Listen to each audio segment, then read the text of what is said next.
hello. Hi. We can do better than that. Come on, hello! Yay! All right, I know it's an afternoon and it's beautiful outside and you're here and we're so grateful that you're here. So thank you for coming to the theater today.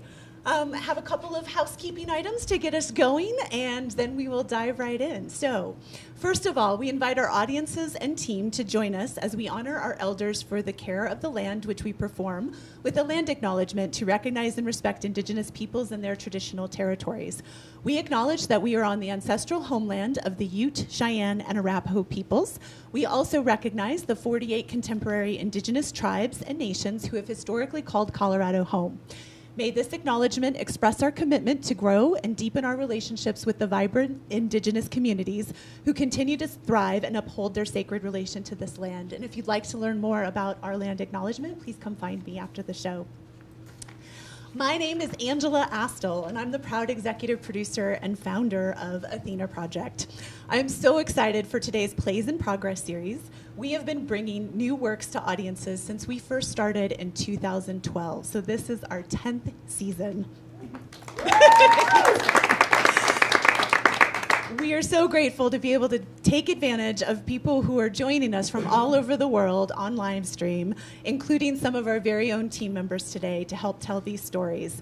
Women are underrepresented in the arts, especially playwrights, and this series is about uplifting the voices of women artists and empowering women through the arts as our mission.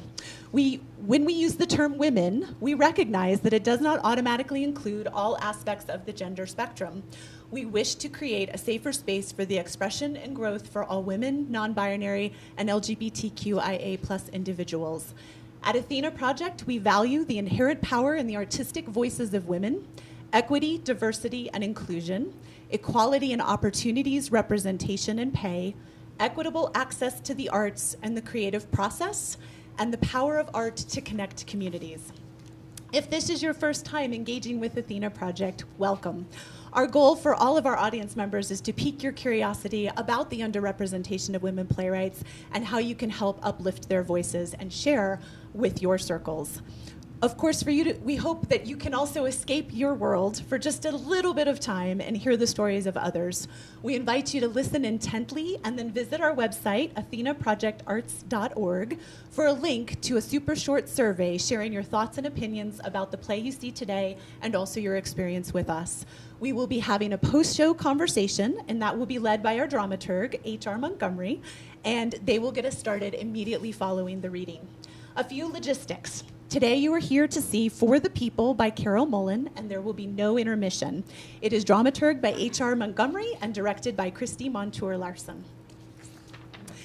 Please remember, these are works in progress. For most playwrights, it's the first time that they are hearing their scripts out loud with a talented cast. And the table reading that you are seeing today is a super special format in that it gives you, our audience, a sneak peek as to what actually happens at the very beginning of a new play's development cycle. It's as if we are in the living room of the playwright, which is where these typically take place. Stage directions are read, and actors have only been asked to read the script once prior to gathering today. The director, dramaturg, playwright, and the teams have only met once for about 45 minutes before the reading prior to what you're hearing tonight. So we invite you again to think about your experience here today and share your feedback via our survey on our website or live in conversation. Remember, all constructive feedback is welcome. Please know that box office does not cover the cost of doing plays in progress or doing new works. And we invite you, if you like what you see here today, to please make a donation also at our website. The road to recovery for artists especially is still challenging, so please give what you can, and that's athenaprojectarts.org. If you like what you see and you want to get involved, volunteers are welcome. Please come find me afterwards, and I'd be glad to talk to you about how to get involved further with our organization. As mentioned, women are underrepresented in the arts, especially in leadership positions. We are here today to share the stories of women playwrights and uplift the voices of them today. Without further ado, please draw your attention to the stage for the People by Carol Mullen. Thank you.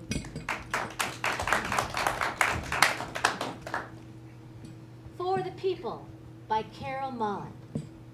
Act 1. Lights rise on the Pittsburgh Lesbian and Gay Community Center Conference Room, or the PLGCC. The room is very well worn. Whatever money this nonprofit is bringing in, it isn't spent on decor.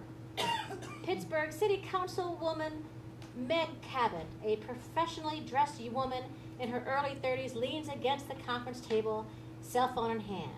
Meg's chief of staff, Nicole Ramsey, early 30s, also dressed in business attire and talking on her cell phone, paces the room. Of course I do, and I've been transferred 3 times. Nicole taps her watch. I want us to make a definitive statement on this, Jeff. We have a chance to lead, not only statewide, but across the country, and I need your help. We paid for 8 conference tables. 8. You sent 5.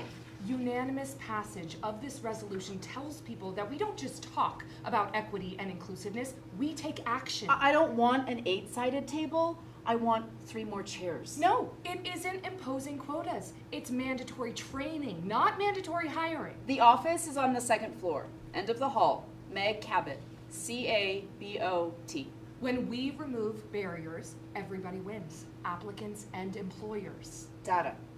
We've done polling in your district, scratching the surface stuff, and 62. 62% of your base were in favor. Yes, it is compelling. Look, I have the votes to pass this, but your vote, your support, sends the message that this is beyond partisanship. It's about decency and self-respect and the dignity of a well-earned paycheck. Thank you, Jeff. You're a good man. Meg ends her call. Nicole gives her a thumbs up. No, please. Transferred again?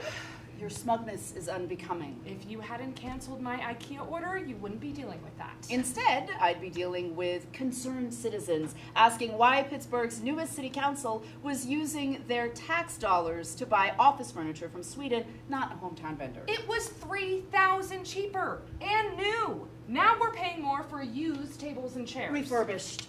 This is a family business in your district, and the owner is a veteran. The optics are outstanding. But the attention to detail leaves something to be desired. I said they were local. I didn't say they were good at math. Do you see what time it is? Yes, I'm still here. Thursday is perfect. Meg is thrilled to be working with you. Thanks so much. Nicole disconnects her call, starts checking email, returning texts. Meg wanders around the room. It looks exactly the same as when I was an intern. I can't believe it's been a dozen years. This carpeting is older than I am. Ronnie interviewed me right here in this room. She was already a legend at that point. She testified before Congress, been arrested for civil disobedience, and there I was, sitting across from her in that navy blue suit I borrowed from my college roommate, scared to death. Was she late for that meeting too? I'm sure she had 1,000 more important things to do, but she acted like she had all the time in the world for me. Answered every question. Asked me about my family. Heartwarming. I should have done a better job of keeping in touch. You wrote a very gracious thank you note after her campaign donation. Did I? You signed it, which is essentially the same thing. Speaking of cash flow, I talked with Andrea Flynn about heading up your re-election committee. I've been in office 2 months. We're going to need a big war chest, and if you're even considering a mayoral challenge. Let's get through this meeting before we plan my next campaign. Don't be coy. I know you've been measuring the drapes every time you're in his office. Nicole checks her watch again. We were supposed to start 15 minutes ago. Sit down and relax. You've got the ribbon cutting in Highland Park at 11, the Girl Scout luncheon at 12:30, the policing task force at 1:30. That damn silent auction I picked up your purple dress from the dry cleaner. Do I? Don't start. If you want Warner's vote on bike lanes, you go to his wife's symphony fundraiser and buy something. Did you find a time for the kids who started the anti-bullying group? Tomorrow at 7:30. Laura Shepard's covering it. Absolutely not. Meg? It's supposed to be a private meeting, not a photo op. Generation selfie stick will be fine with the camera. I'm not going to force bullied teenagers to share their trauma while a reporter shoves a microphone at them. It's a feel-good story. Victims become advocates. Local politician cares about young people. You can't buy coverage like that. Call the students back. If they're okay with it, then Laura can join us. But if they say no... You'll do a sit-down with her instead. The media is a hungry beast. If you don't feed them, they'll eat somewhere else. Enter Ronnie Hodges, early 60s, and Amelia DeVecchio, early 30s. Meg stands and she and Ronnie embrace. After a long moment, Ronnie steps back to appreciate Meg with pride. Maggie Cabot, look at you. It's Meg now. So grown up. That was the point. Ronnie Hodges, this is Nicole Ramsey, my chief of staff. And this is Amelia Del Vecchio, our assistant director. Handshakes all around, and especially long one between Meg and Amelia. You're taller than I thought you'd be. Sorry? There are a lot of pictures of you online. Nothing too incriminating, I hope. The apple pie eating contest during last year's 4th of July event wasn't the most flattering. I told you that was a bad idea. It was still pretty adorable, though. Did you Google me? I may have looked you up on a website or two. Ronnie's been talking about you nonstop, so... Guilty as charged. She's always surrounded by women in photographs, so she looks shorter by comparison. There you have it. When in doubt, the answer is the patriarchy. Why don't we get started? Everyone sits, opens their laptops, notebooks, etc. And just as they're about to convene, How does it feel to be the first out lesbian to hold elected office in the whole damn state? I don't know if it's fully registered. We hosted a watch party here when you got up to address the crowd Not a dry eye in the house. and quoted Harvey Milk's Hope speech. That was Nick's idea. Actual goosebumps. have to admit, I was surprised. That she won? Politics. I thought for sure you'd start your own nonprofit. Oh, Meg's a natural. She created our hotline, 19-year-old intern, put the whole funding proposal together With herself. a lot of help and guidance. It's still one of our signature initiatives. A whole team of volunteers runs it. Not that you're looking for more work, She's really not. but we're kicking off a new program this fall, matching young professionals with queer teens in foster care.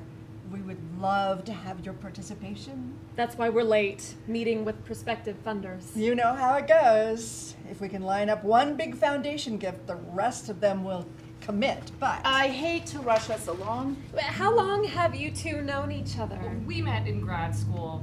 We were at the campus fitness center on side-by-side treadmills. I look over and she's highlighting a journal article on global strategic management. She's the MSW, I'm the MBA. CNN blasting, weights clanging, I'm hyperventilating, Nick's completely focused. And when Speaking of focus, if I don't have Meg on the parkway in 20 minutes, she's going to be late for a ribbon cutting at the new dog park, and she's the one cutting the ribbon. I'd be happy to fill you in on the mentoring program. Maybe we can get coffee or drinks. Sounds great. Now, what exactly does the Grand Marshal of the Pride Parade do? Wave, smile, wear something with a rainbow on it. It's not a high-pressure job. Do you want her to make a speech? If you'd like to. What politician doesn't want to hear herself talk? Is there a theme? Better together. 10 minutes on the importance of intersectionality. Walking or on a float? She'll ride in a classic car at the front. Who's driving? It's 4 months away. Okay, we'll have to do a background check. We know these guys. They've been with us since 2008. It's a club called Altoona, Radical Roadsters. We can probably skip the background check. No, we can't. I'll get you a name. Will there be a photographer on site? You're looking at her. And people share their photos for our website and social. I'll email you our standard release form. a loud pop can be heard. Did you hear that? Another loud pop. That sounds like... Another pop, followed by a scream. What the hell is going on? A few pops, followed by the sound of shattering glass, shouts, and screams. Jesus That Christ. can't Oh my God! It's gunfire. Another pop, scream. Somebody's Shooting! shooting! No! Don't scream, they'll hear you. Meg fumbles briefly with her phone, but Nicole has already dialed 911 and hands her phone to Meg. Shelby's got a training this morning. Operator, I'm at the Lesbian and Gay Community Center. There's an active shooter in the building. Address. It's on 5th and Market. Is the door locked? Is it? Tell them who you are. This is City Councilor Meg Cabot. Gary's at the front desk. At least one. Find us. Maybe more, I don't... Intermittent popping sounds continue. Screams follow. A male voice shouts about fucking faggots. Can they shoot through the door? Oh my God! Oh God! Shut up! There are 4 of us in a conference room and Get the chairs. people in a training. Fuck the questions, they need to send help. Ronnie begins to stack conference chairs in front of the door. After a moment, Nicole and Amelia start to assist. We're going to die. No, we're not. The table, too. Nicole and Ronnie turn over the table to use it as a barricade. Meg hands Nicole back the phone. Police are on their way. A fresh round of popping erupts farther away. Screams follow. A male voice yells, "He shot me!" It's Gary. Meg moves toward the door. Nicole follows. What are you? I'm first aid certified. Remember the training? Get away from the door! Sit the fuck down, Meg. People need You cannot help. be serious right now. We'll all be killed! You're out of your goddamn mind. Meg, please. Meg moves a few chairs from the door. Ronnie takes Meg's arm, forcing her to stop. You're not leaving this room. Meg removes Ronnie's hand. There are people out there who... What about the people in here? Do you want Gary to die? Defeated, Ronnie finally moves aside. Meg eases open the door to look outside. Satisfied that the coast is clear, Meg looks at Nicole, Ronnie, and Amelia for a long beat. Then Meg ducks out. After a moment, Nicole sets her phone to video mode, then leans out the door and begins videotaping. Close the door! The male voice shouts, "You fucking dyke!" A few more pops. What can you see? Jesus, Meg. Is she all right? Jesus fucking Christ. The sound of sirens gradually builds. A wash of flashing blue and red lights covers the room. Lights shift. Meg's office, later the same day. Desk, couch, sofa table, a few guest chairs. The space is professional, but there are several personal flourishes. A large rainbow flag in the corner on a pole, a pink pussy hat, plenty of black and gold Pittsburgh sports memorabilia. Meg, wearing a hospital-issued scrub shirt and the dress pants from her suit, sits at her desk, radiating tension. She has a small bandage visible on her hand, along with a hospital ID bracelet, and there are used tissues wadded on her desk. Nicole enters, carrying a coffee cup and her portfolio. She sets the cup on Meg's desk, begins clearing the tissues. You haven't moved from that chair since we got back from the police station. What? It's been 3 hours. Every time I think I'm done crying, I keep hearing and seeing. Arterial blood has more oxygen in it, so it's bright red, like a horror movie. I can call that trauma counselor. No, I don't. Nicole rests her hand on Meg's shoulder, grounding her for a moment. Meg calms, comes back to herself, and Nicole steps back. Nicole indicates the cup she placed on Meg's desk. Drink that. What is it? Lemon zinger. Meg sips, begins coughing. Give a shot of Stoli. It'll settle your nerves. It's going to take more than that. I need a hot shower and a change of clothes and... We have a few things to take care of first. Look at me, Nick. I'm a mess. People need to hear from you. What can I The Reverend possibly... Chet Scruggs called it a reckoning. The radio guy? What's his show? Christians on the Loose? It's called Walking with Jesus, and he has a lot of fans in DC. Jesus. I doubt it. Frank Bruni says it's open season on the LGBT community. It's in the New York Times? It's everywhere. Meg leans back, exhausted all over again. Who is the blonde woman? Shelby Towson. She was a volunteer coordinator. By the time I got to her, I tried. Meg. How about Gary? Is he out of surgery? You should finish that tea while it's hot. The doctor said he'd call when... Nicole shakes her head. Gary didn't make it. I told him he was going to be okay. I held his hand and I promised that... You did everything you could. And the others? 3 of the wounded were admitted. 2 were treated and released. Thankfully, the SWAT team got to Russell Lewis before he murdered everybody. Russell Lewis. 23, community college student, works at the Quickie Lube in McKees Rocks, lives with his parents, no significant priors. QAnon? White nationalist? Garden variety bigot. I hope they're charging him with a hate crime. They intend to. It's in your remarks. I already talked to the Post-Gazette at the police station. I scheduled a press conference for 5. That's in 20 minutes. We've had 93 interview requests. There's no way I can deal with media right now. This is bigger than you. But You want to do something for Shelby and Gary and every queer kid who's terrified that they're next? You'll have a room full of microphones pointed at you. Use them. did you invite Ronnie to say something? We should keep our messaging separate. 93 requests. You're a heroic politician, more rare than a unicorn. Was I the one? He wasn't targeting you. You're sure? It was a coincidence. If he wanted to assassinate you, he would have come here or waited at your apartment where you're an easy target. If That's you trying to reassure me. The mayor assigned you a security detail. I don't. 2 plainclothes detectives who might as well be carrying neon signs saying we're cops. Nicole hands Meg some typed pages from her portfolio. Look at this draft. I assumed you'd want to open with something about the first responders and then segue into the importance of hate crimes legislation. No. No to the section on hate crimes legislation, or... Meg, still reading, feverishly begins marking up the pages. How many anti-LGBT bills are being introduced in state legislatures right now? 15? 16? At least. When they start putting people's humanity up for a vote, this is what happens. The Russell Lewises of the world cast their ballots with bullets. Nicole stands behind Meg, reading over her shoulder, pleased with what she sees shaping up on the pages. After a few moments, Meg finishes, hands the revisions to Nicole, who moves toward the door. You have a visitor. Who? Amelia Del Vecchio? How long has she been waiting? Tina got her some water. Nicole opens the office door, motioning Amelia in. Meg stands, comes around her desk to greet her. Amelia enters as Nicole exits, then impulsively walks up to Meg and pulls her into an embrace before slowly stepping back. I'm Italian. We hug. I'm a Pisces. We're never sure what to do with our hands. Meg gestures to her couch, inviting Amelia to sit. Meg draws a visitor's chair closer, sits opposite Amelia. How are you? My ears are still ringing from the... The EMT said that'll stop in a few days. Can I get you anything? Tea, coffee? Amelia holds her hands out in front of her. They're trembling. The last thing I need is caffeine. I'm sorry about Gary. I wish I could have. You risked your life trying to save him. He was my friend, and I was too... Meg joins Amelia on the couch, takes her hand. Don't. I panicked.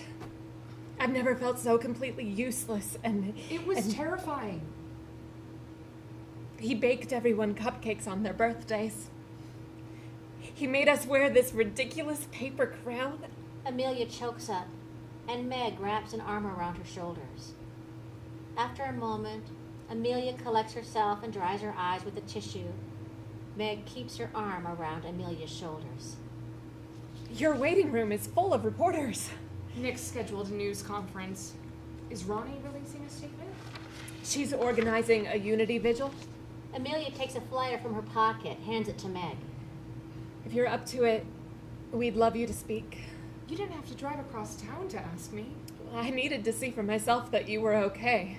Amelia notices the bandage on Meg's hand, gently examines it. Just a scratch. Broken glass, maybe. You should be lying on your couch in a pair of sweats, or soaking in a hot bath. As tempting as that sounds, duty calls. That's what Ronnie said too. See? So I ignored her and drove her home. I'll get there. Eventually. What you did today was the stupidest, bravest thing. You didn't even know these people, and you ran towards the gunfire to save them. Instinct. Adrenaline. I watched the video a dozen times. You never hesitated. There's a video? On YouTube. I I wasn't going to look, but... Security footage from the center. No. Nicole recorded it. Meg pauses for a moment, then walks to the office door, opens it. Nick? After a moment, Nicole appears carrying papers. You taped the shooting. Nicole shuts the office door behind her. For evidence. Good thing, too, the cop said it'll be essential in the court. I'd show you, but I had to leave my phone with Detective what's-his-name. Hanson. He must have leaked it. What? It's online. Really? Amelia checks her phone. Yeah, it's got 312,000 hits. They need to take it down before the families find it. I'll handle it. How's your boss? Shaken up. She feels completely responsible. We get so many crazy calls, like cranks and Bible beaters. I told her there was no way we could have known this guy was for real. Russell Lewis called the center? They matched his cell phone to our log. Typical ranting. You're perverts. You should all die of AIDS. Shelby and I listened to another one of his messages this morning. It was the last time I saw her. I'm assuming you reported it. That's the procedure, but it's not realistic. If we reported every MAGA whack job, we wouldn't have time to respond to actual hotline calls. Amelia stands. I should go. People are waiting for you. I'm happy to speak at the vigil. My office can co-sponsor it, if you'd like. Meg takes out her phone and hands it to Amelia. If you give me your number, I'll follow up for details. I can take care of that. I've got it. Amelia adds her contact info into Meg's phone and hands it back, squeezing Meg's hand as she does. Talk to you soon. Amelia exits. Is that the revised speech? Nicole hands the pages to Meg. They had a credible threat and did nothing. Meg continues to read. 2 people are dead. He could have killed us all. They didn't know that. It's their fucking job to know. Why isn't Ronnie out in front of this? Amelia should be updating their board members, not making social calls. Drop it, okay? What was that whole thing with you two? There isn't a thing. She flirted with you at the center. No, Then she shows up here? They're having a vigil. She wants me to speak. She came downtown in the middle of a shitstorm to... It's a community engagement opportunity. You're the one who's always telling me we need to partner with local organizations. That's what we're calling it. Partnering? That's what it is. You need to keep your eye on the ball. I am. You can't get distracted by a pretty fawning... Did you post that video? Because that seems like the kind of We've got media waiting. Nicole appraises Meg's appearance for a few moments before taking off her own jacket and handing it to Meg. Put it on. Meg hesitates for a moment before slipping into the jacket. The effect adequately professionalizes her. Nicole straightens the collar and lapels, satisfied. After a moment, they exit into a blast of flash bulbs and crowd noise, and they're walked into a feeding frenzy of reporters. Thank you for coming on such short notice. Councilwoman Cabot will make a brief statement and then take your questions. The lights shift. The next evening, Market Square. A podium with a microphone is set up center stage. Jennifer Grant, early to mid-20s, enters. She is a picture of quiet devastation, and she wanders near the podium, looking lost. Ronnie enters carrying a clipboard. She consults her notes and briefly assesses the gathering crowd before noticing Jennifer and approaching her with open arms and drawing her into an embrace. Jennifer numbly allows the hug, reciprocating robotically. I'm glad you came. It's better to be around people at times like this. Is it? Gary's parents are here. I could introduce you. No, I'm sure they'd be happy to. Meg Cabot's talking, right? Yes? I know she was with Shell when there are some things I can't stop thinking, and... Meg's got a whole 3-ring circus following her around. Cameras and microphones, bodyguards. Oh. But I could talk to her. Maybe arrange something more private so you can... I didn't vote for her. She's not going to care about that. Shell did, though. Made a donation and everything. She said I was being a purist, voting for the Green candidate who couldn't win. It wasn't that, though. I got tired of hearing people say she was going to be like Obama, as if the whole post-racial thing really happened. She'd respect you for voting your principles. It's exactly the kind of thing she'd do. And I doubt that she'd ever seen her election as a panacea. So you do that? I won't take up a lot of her time. Of course. Is there anything else? Anything at all? Viv and I would... Her parents are coming in the morning to pack up her stuff. I told them I'd do it, but the whole idea of them pawing through our closets, touching everything. Our stupid hers and hers matching pajamas, the flamingo Christmas lights from P-Town. I'm sorry. I don't care about the furniture or her bike, but they don't get to just lay claim on her whole life like that. So I'm packing up a few boxes tonight, whatever I can lock in the trunk of my car until the vultures are gone. Jennifer... I've got to go. Jennifer takes a few steps back, then exits, passing Nicole and Amelia, who enter talking. After a beat, Ronnie returns with her attention to her clipboard and exits in the opposite direction. 4 TV stations, 26 community co-sponsors. You should do a fundraiser. Now? When we're planning funerals? People want to help, and unless you've got some secret endowment you haven't mentioned, you could use the money. I took a call today from a woman whose son is a freshman at Pitt.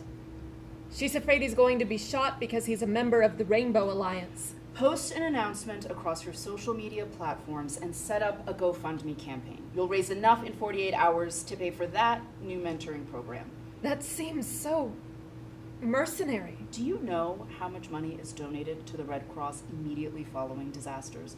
You'll never have this level of visibility again. People across the country are following this story.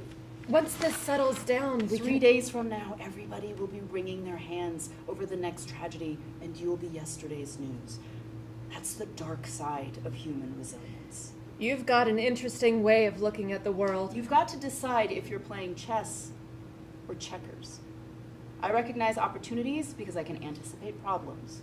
What about solutions? That's Meg's department. She told me you're the one who convinced her to go into politics. Did she know? We've been talking. You know, logistics for tonight. Strictly business, then. Is that a question? It didn't take a lot of arm twisting to get Meg to walk away from a dead-end social service job where she was drowning in red tape and frustration. Her clients must have loved her. She can do more good by changing laws than counseling 10 clients a day for 30 years. But she wanted to help people. And the welfare system is where good intentions go to die. Now she can make a real difference. Did she decide that, or did you? Nobody decides for her. Stick around long enough and you'll realize that. You push her so hard. Every single minute of her day is double booked. Her term is 4 years. The list of goals she handed me the morning she was sworn in is 18 pages long. My job is to make sure she accomplishes every single one. Well, whose job is it to take care of her? Is that what you're applying for? She needs to Meg is charismatic. It's her superpower.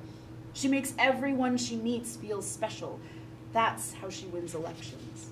Amelia starts to reply but stops as Meg and Ronnie enter. Ronnie joins Amelia and Nicole, and Meg stands in front of the microphone.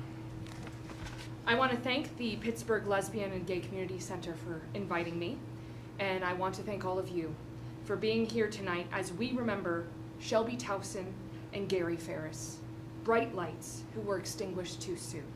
Meg draws note cards from her jacket. She looks pointedly towards Amelia. As I look out, What are you doing, Meg? Meg puts the note cards back in her jacket.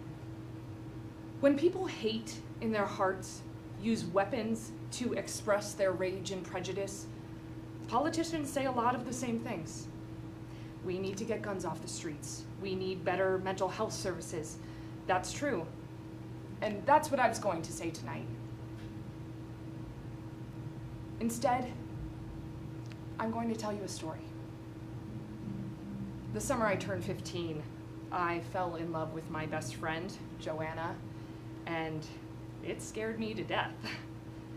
I was sure I was the only lesbian in Pennsylvania.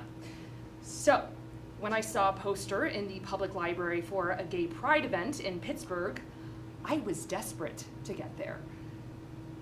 I rode a 67A downtown, and when I stepped off that bus, there were rainbow flags everywhere. Men kissing each other, women holding hands. The PLGCC had a booth, and I took one of every brochure, and I spent an hour talking to a nice man named Todd. And I felt safe. That safety, that sense of belonging, that's what people like Russell Lewis want to disrupt. That's what hate crimes do. They make an entire group of people feel afraid, like targets, like they could be next.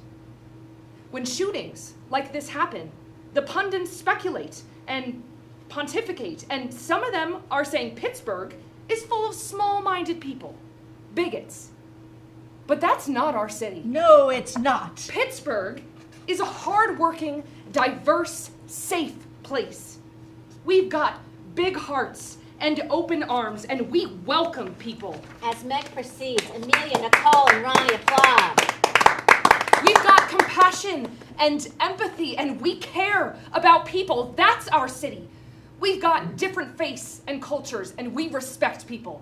That's our city. That's our city. We're all Pittsburghers, and we stand with each other.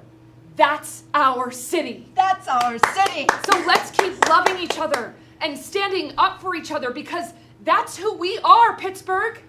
That's our city. Meg waves to the crowd. Ronnie, Amelia, and Nicole respond with applause. Ronnie joins Meg at the podium and envelops her in a bear hug. Then Ronnie exits, and Meg joins Amelia and Nicole. Erica spent 4 hours on that speech in your pocket. I went with my guts. You were amazing. Nicole's phone buzzes, and she steps away to take the call. You really think it was good? Yeah, I do. Amelia steps closer to Meg, removing an imaginary piece of lint on her jacket. There are a dozen cameras pointed at us right now. Is that a problem? Not for me. Me either. Amelia slowly steps away, but not too far away. Do you have to talk to them, or I said all I needed to say tonight. do you want to get a coffee? I drove with Nick, so I don't have my car. I'm parked in the garage across from the Harris Theater, so I like you. you... I like being with you. I like staying up way too late on the phone with you. I like you too. But I'm complicated. My job, this sideshow, I've got actual bodyguards at the moment. I can handle complications. Yeah? Because Amelia leans in and kisses Meg. It is sweet and slow and tender. that will definitely be on the homepage of the Post-Gazette. I hope they got my good side. So, coffee. Or a nightcap. I know a place. Meg extends her hand for Amelia to take. After a moment, Amelia takes Meg's hand. Meg leads them off stage. Nicole ends her call in time to watch Meg and Amelia leave. After a few beats, Nicole exits in the opposite direction. Light shift. The next afternoon, the PLGCC conference room. Jennifer sits holding a cardboard box balanced on her lap, as if it is a lifetime. Meg enters. Jennifer stands awkwardly, first clutching the box, then setting it down. Jennifer, I'm Meg. Meg reaches out to shake Jennifer's hand. Thank you for After a beat, Jennifer bursts into tears. shit. It's okay. No, it's Breathe. Meg guides Jennifer back down into her chair and pulls up another chair to sit close to her. Can I get you some water? your hair's different than it was in the commercials. Oh. Yeah. I like it shorter.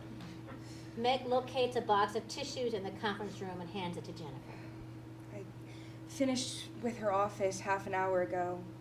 There were so many pictures of us, some I didn't even remember taking. I'm so sorry.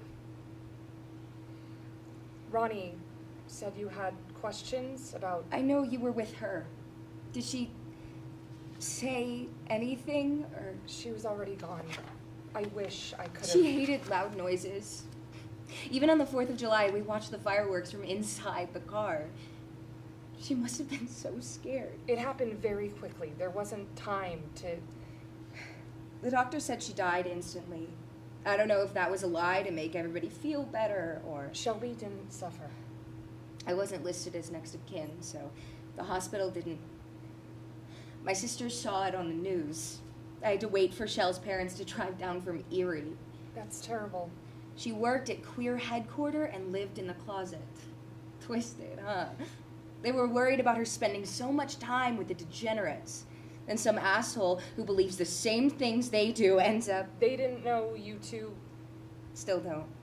Best friends, roommates. It was the only thing we ever fought about.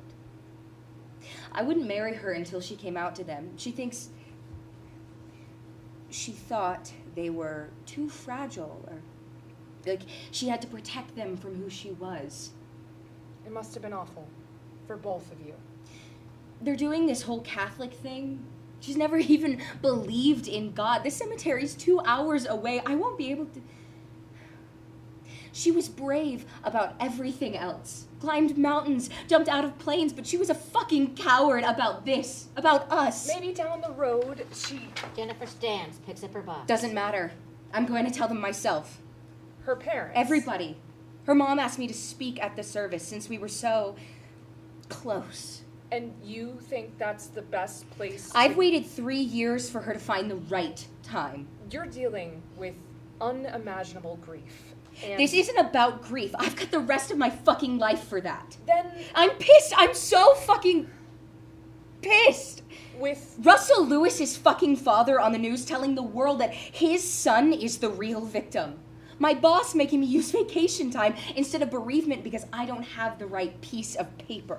Poor goddamn dead Gary because he should have stopped that piece of shit before he ever got to Shelby. Her parents don't get to keep calling her my special friend. They need to know who she was, whether they like it or not. Jennifer exits. Meg leans against the edge of the conference room table and lets out a breath. After a few beats, Ronnie and Amelia enter. Ronnie hugs Meg. Sorry about the hazmat guys. It's like an obstacle course out there. What are they doing? Disaster restoration. A regular handyman can manage the plastering and painting, but we needed to have someone come through and clean up. I hadn't even thought of that. Police gave me their number. I wouldn't have been able to. I wasn't even sure I could walk through the door this morning. Ronnie wants to do a grand reopening after the repairs are done. Let the community know we're not going anywhere. Thanks for coming in to talk to Jennifer. I don't think I was much of a comfort. She told me about her plan for the funeral. I tried to discourage her, but... I get where she's coming from. The hardest thing to change is people's hearts. Sometimes you have to disrupt complacency for that to happen. Maybe it's what the Townsends need. While they're burying their daughter? Plenty of activists would say that's the perfect time. Sure, if you want to be like the Westboro Baptist Church. 35 years ago, I was part of a die-in at the White House in protest of Reagan's response to AIDS. Mitterrand was visiting at the time, and a photographer from Le Monde took a picture of me being hauled off by the cops. People said our behavior was disgraceful. We created an international incident, embarrassed the president. That's not the same. 2 weeks later, Reagan said the word AIDS in public for the first time. I'd like to think we were a small part of making that happen. Hell yes, you were. But now that I'm a bureaucrat, now that I need donations and good PR to keep our doors open, I'd never take that kind of risk. First of all, bureaucrats don't wear Birkenstocks. And second of all, you can't fix every problem with the same tool. Sometimes marching through the streets is the way to make change. Other times, a calm, measured conversation is more effective. Maybe. But most of those conversations would never happen unless a whole lot of marching happened first. I've got some paperwork to do. Ronnie, I'm not trying to... Don't be a stranger, Meg.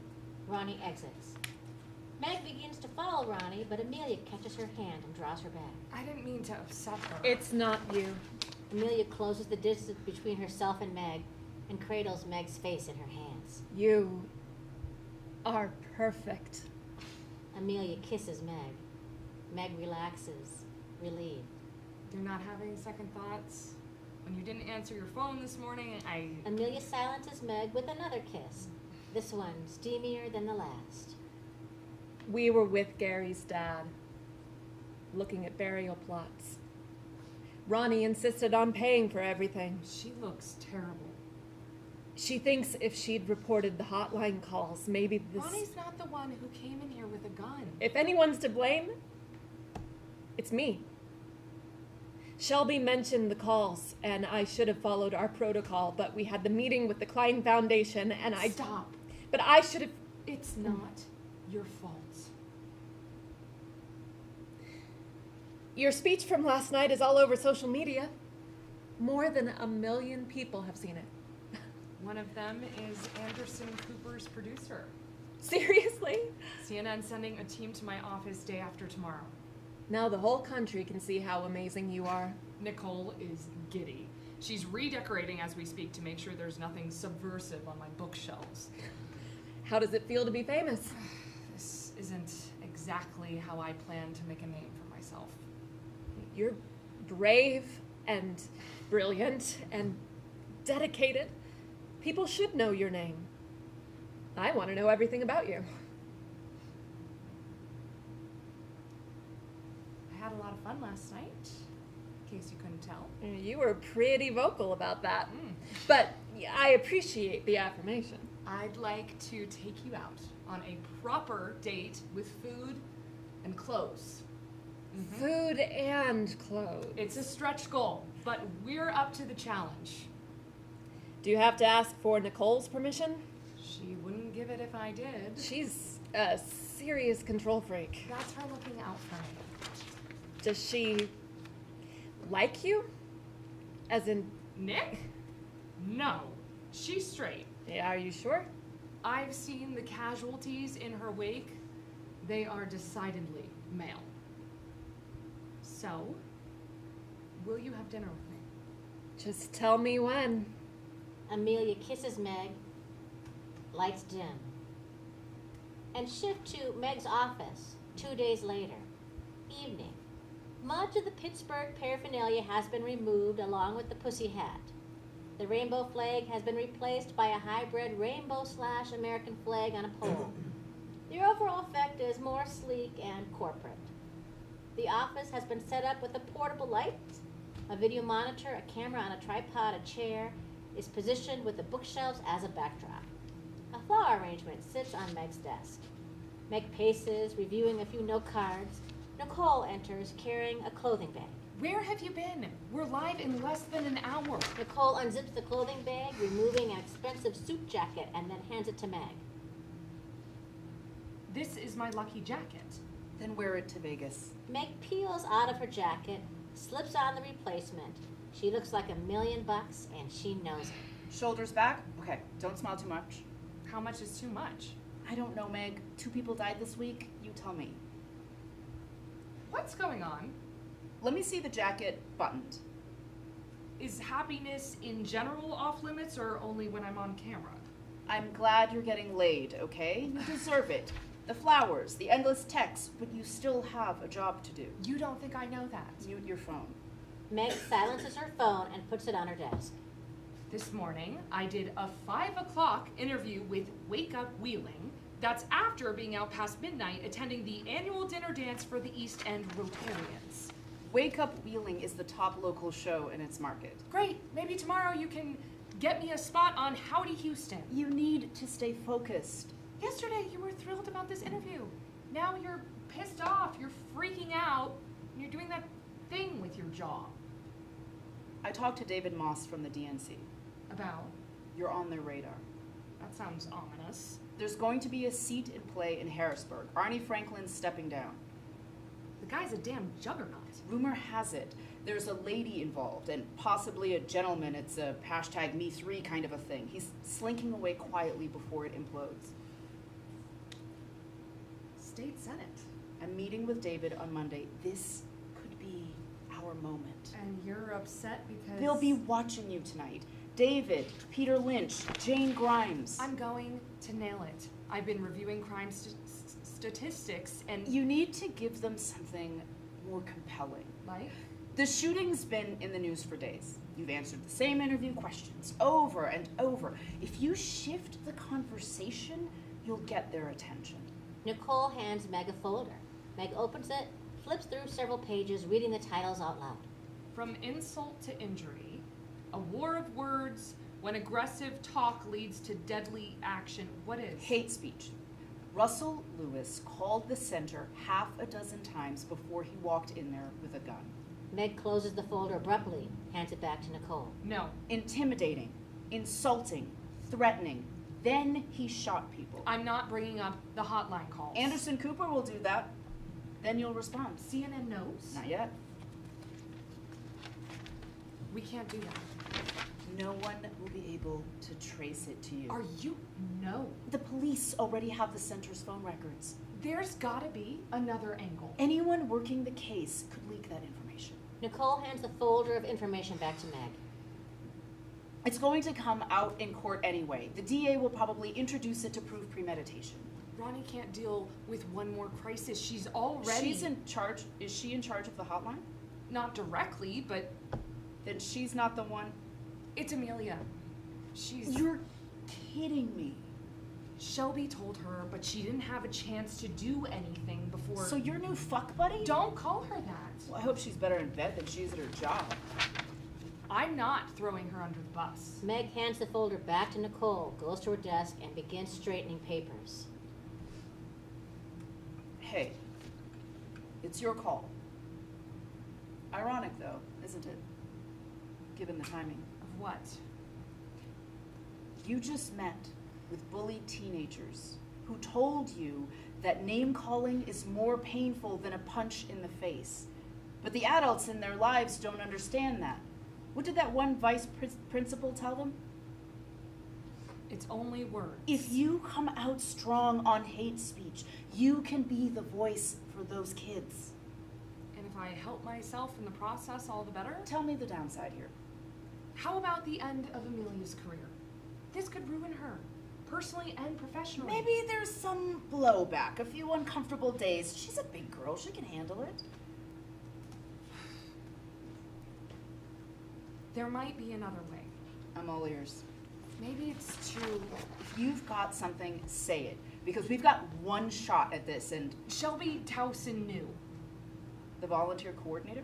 She supervised the hotline workers, had access to the logbooks, shift reports, She's dead. which makes her untouchable.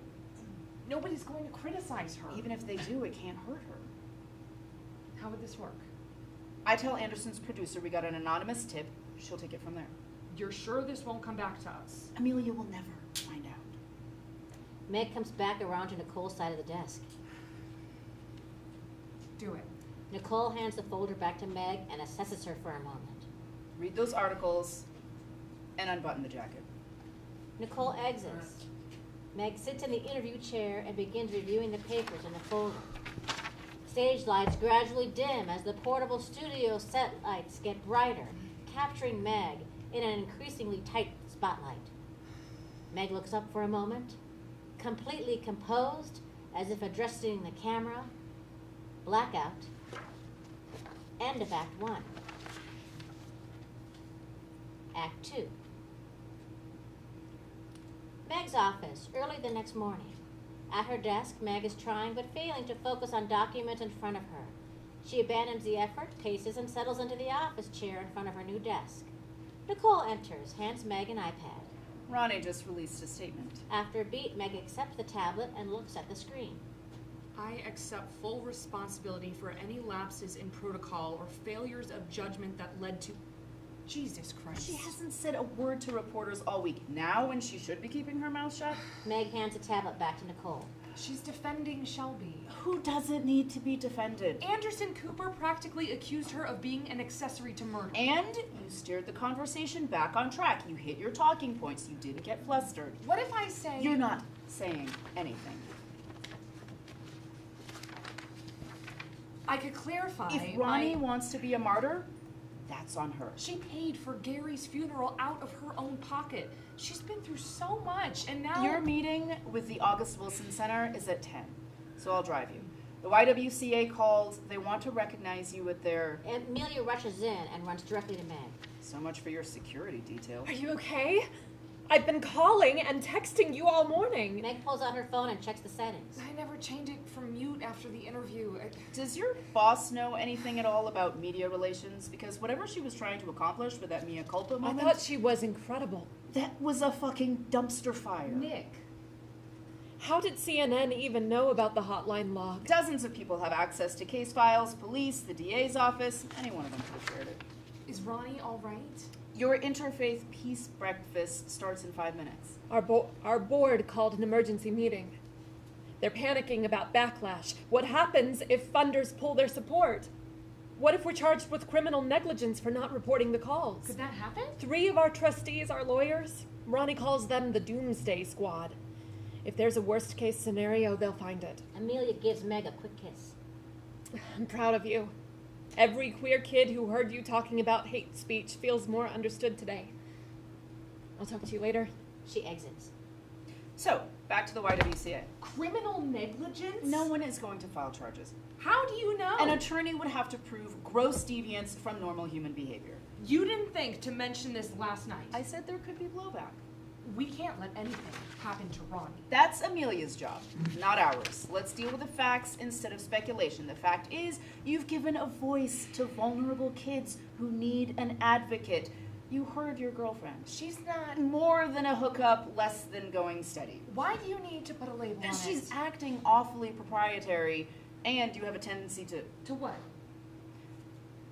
I want what's best for you. I'm on your side, remember? I know.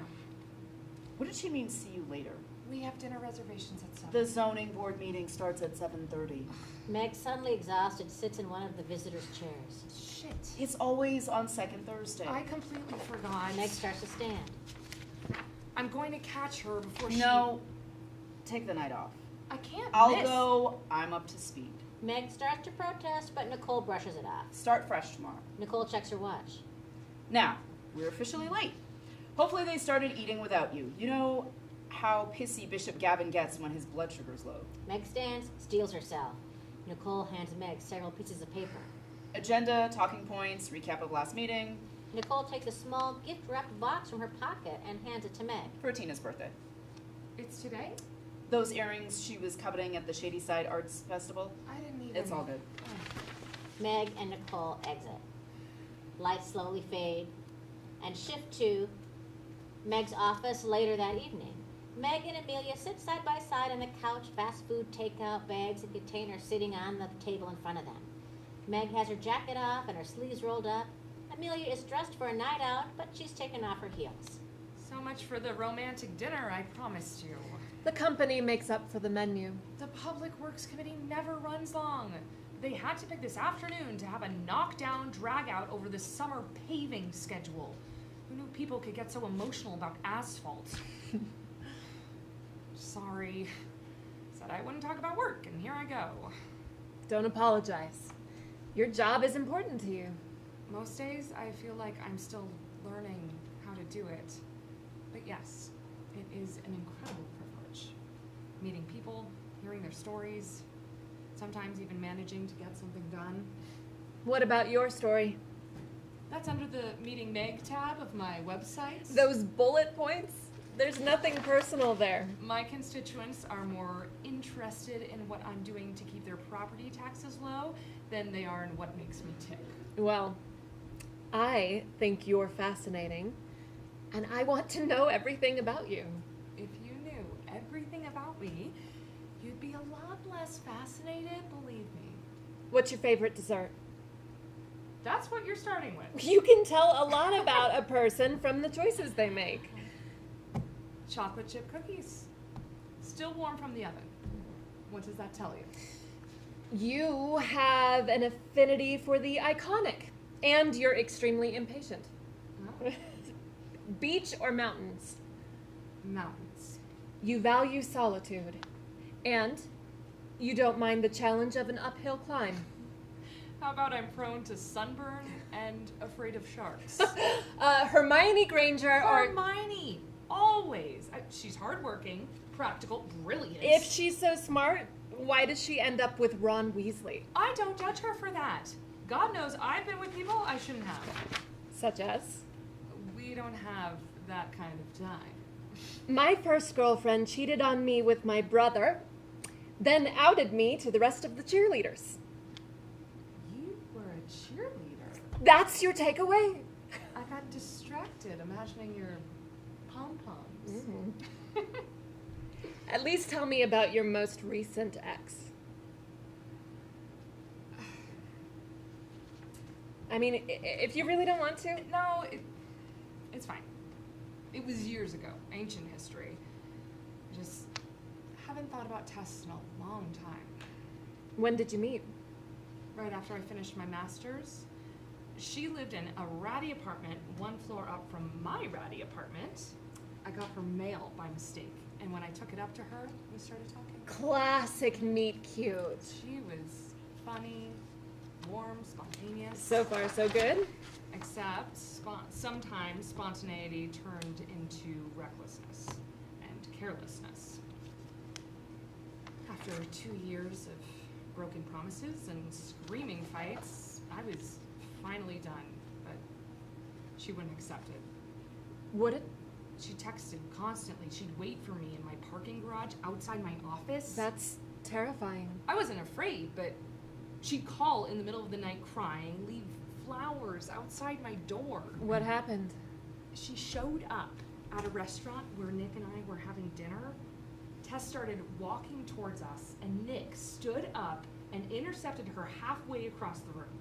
Jesus. Nick calmly took her arm, turned her right around, and escorted her back through the door. She bodily removed her? From the restaurant, down the block, and into her car. 15 minutes later, Nick came back in, ordered a shot of whiskey and a slice of cheesecake, and that was it. And Tess, Never heard from her again. did Nicole threaten her? No. She must have said or done something convincing. You think she murdered her and hid the body? I know Nick comes on strong, but she's the best friend I've ever had. She knew I needed help and she helped me. Have you been with anyone since Tess? An occasional first date. Nothing serious, nothing real. Does this feel real? It's starting to. I want it to. They kiss. Maybe once things settle down, we can plan a trip. Amelia kisses Meg. A weekend away, in the mountains, far away from those pesky sharks. My schedule is going to be... Amelia interrupts Meg with another kiss. A change of scenery would be good for you. Healing. Amelia kisses Meg again. They separate slowly. Pampering.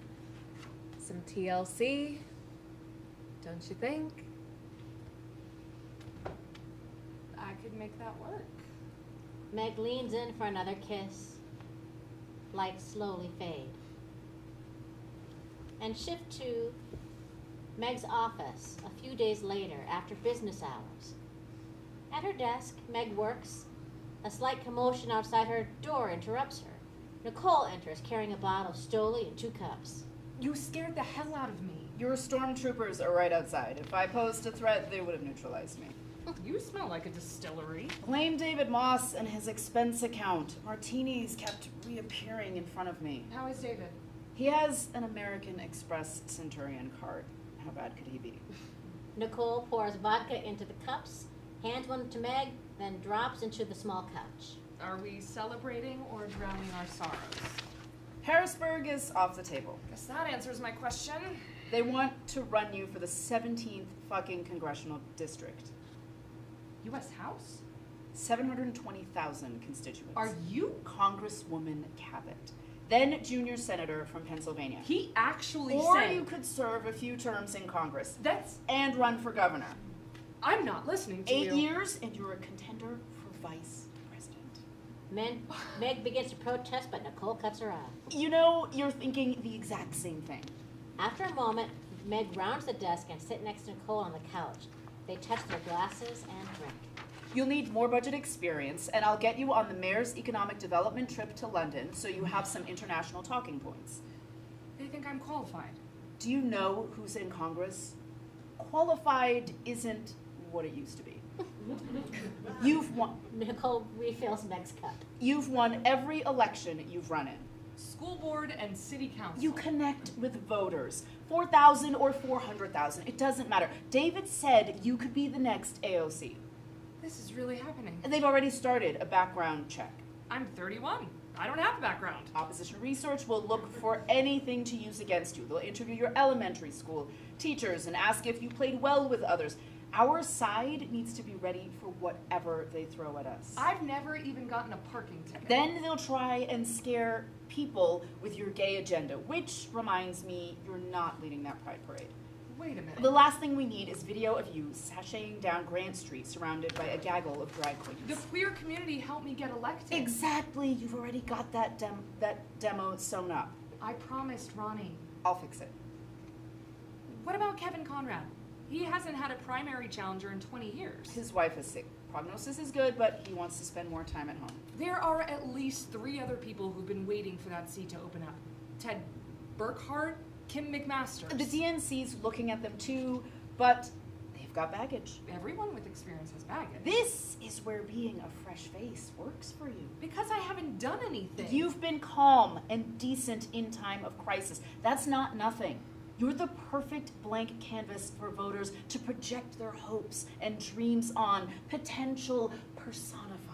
Folks, you're not electing me. You're electing who you want me to be. People vote with their gut, and you have this visceral appeal. When you tell them you care about them, they believe you.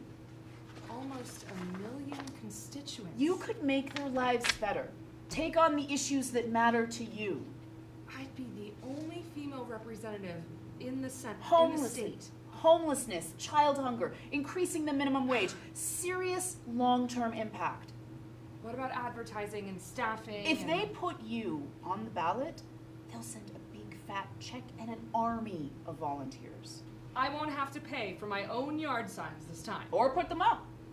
It's everything we talked about when we started this. And you think I can do it? Not just win, but make a difference. If I didn't, I wouldn't be here. Meg refills their cups. Em is going to be blown away. You might not want to say anything yet. She's discreet. David ran some numbers. Nicole pulls out her phone and scans briefly, hands the phone to Meg. Polling? Preliminary. Environmental scans. What's that have to... They included a question about Amelia. Why? They've had you under a microscope for a week, and you've been spending a lot of time with her. It was going to come up. What I do with my personal life If they're is... investing $1 million in you, they don't want any October surprises. Trust, but verify. Meg hands the phone back to Nicole. I'm not looking at this. They'd like you to put some distance between yourself and Amelia. They can't tell me who And you've got to cut ties with Ronnie. Meg grabs back the phone and scans the screen. Where does it say that? She's toxic. The media is eating her alive. Because of us. Because she wouldn't be quiet. We created that situation. You tried to keep her out of it, but Ronnie made a choice. Now she's dealing with the consequences. And Amelia? David didn't say you had to break up with her. Oh, what a relief. It's temporary. I won't become a completely different person because 1,000 random voters don't want me to have a girlfriend. Most of them are fine with you being in a relationship, just not with her. Meg stands. You know what, Nick? I've had about enough. Enough of... You don't like her. I get it. Hold on. But I do. Yes, you've made that abundantly clear. Then why can't you... This has nothing to do with me. Unlike you, I'm able to separate my personal feelings from... It's been non-stop snark since... She started throwing herself at you? So much for your peerless objectivity. The DNC will position you as a Girl Scout, squeaky clean, humble public servant, willing to run into harm's way to help others. What does that... Amelia doesn't align with your brand. I'm a person, not a product. And Em actually was a Girl Scout. She spent her whole career in nonprofits and... She's one question away from shutting you down before you even get started. That's ridiculous. Is it? Councilwoman, how did you and Miss Delvecchio meet? You want to do this now? Fine. We met the day of the shooting. I was attending a meeting at the center. Personnel records indicate that Miss Delvecchio was Shelby Townsend's direct supervisor. Why didn't she do anything about Russell Lewis's phone calls? No one Miss will... Cabot, did Amelia Delvecchio have access to the center's hotline log? Yes, Is but... it fair to characterize her lack of action as irresponsible? Amelia didn't... Miss Cabot, some might suggest that your lover's incompetence contributed to a double homicide. Would you care to comment? You've made your point. Those are the softballs. Right now, you're Wonder Woman. And she's kryptonite. You didn't read a lot of comic books as a kid, did you?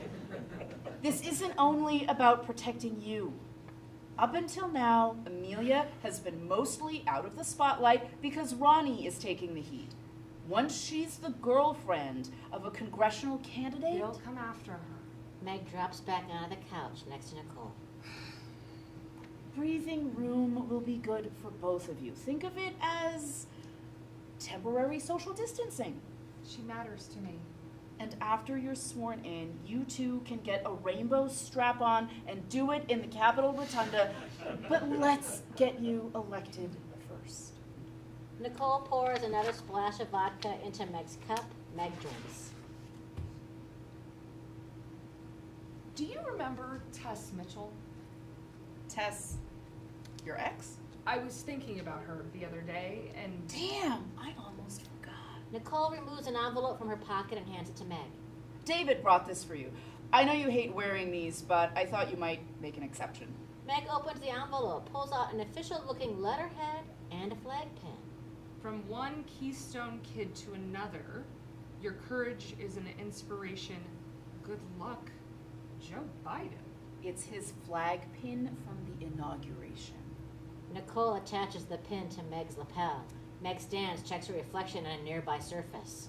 Presidential endorsements look good on you. Lights slowly fade. And rise on Meg's office 2 days later. Nicole moves around the space with authority, putting things in order. She pointedly avoids looking at Amelia, who tries to get her attention. I told you she's in Erie. She won't be back until late. Can you get me in touch with her? You have her number. She isn't answering. Then I guess she's busy. Our board is in complete meltdown. Organizations we've partnered with for years don't want to have anything to do with us. There's a petition circling to try and force us out of our building. And Meg is supposed to do what, exactly? Talk to them. They're calling for a no-confidence vote on Ronnie. So handle it. You're the assistant director. You have one role. Make Ronnie's job easier. I manage programming, supervise staff. You're her surrogate and advocate. I may not subscribe to the Harvard Business Review, but I know my own... You're the last line of defense. And sometimes that means protecting her from herself. All I need you to do is... How old is Ronnie? She's got to be close to retiring. 61, and she has no intention of stepping If she down. resigns now, she could probably negotiate a decent severance package. Avoid the embarrassment of being strong-armed out. Our trustees think Meg walks on water if she convinced them or made a statement about That's not going. She can fix this. She's an elected official. She can't use the influence of her position to manipulate. All she has to do is tell the truth. Meg enters, looks around between the two of them. You're not supposed to be here. We finished early. I thought you were in Erie. That's tomorrow. Guess I was mistaken. What's going on? Ronnie needs your help. There's nothing she can do. I want to hear that from her. You haven't told her yet, have you?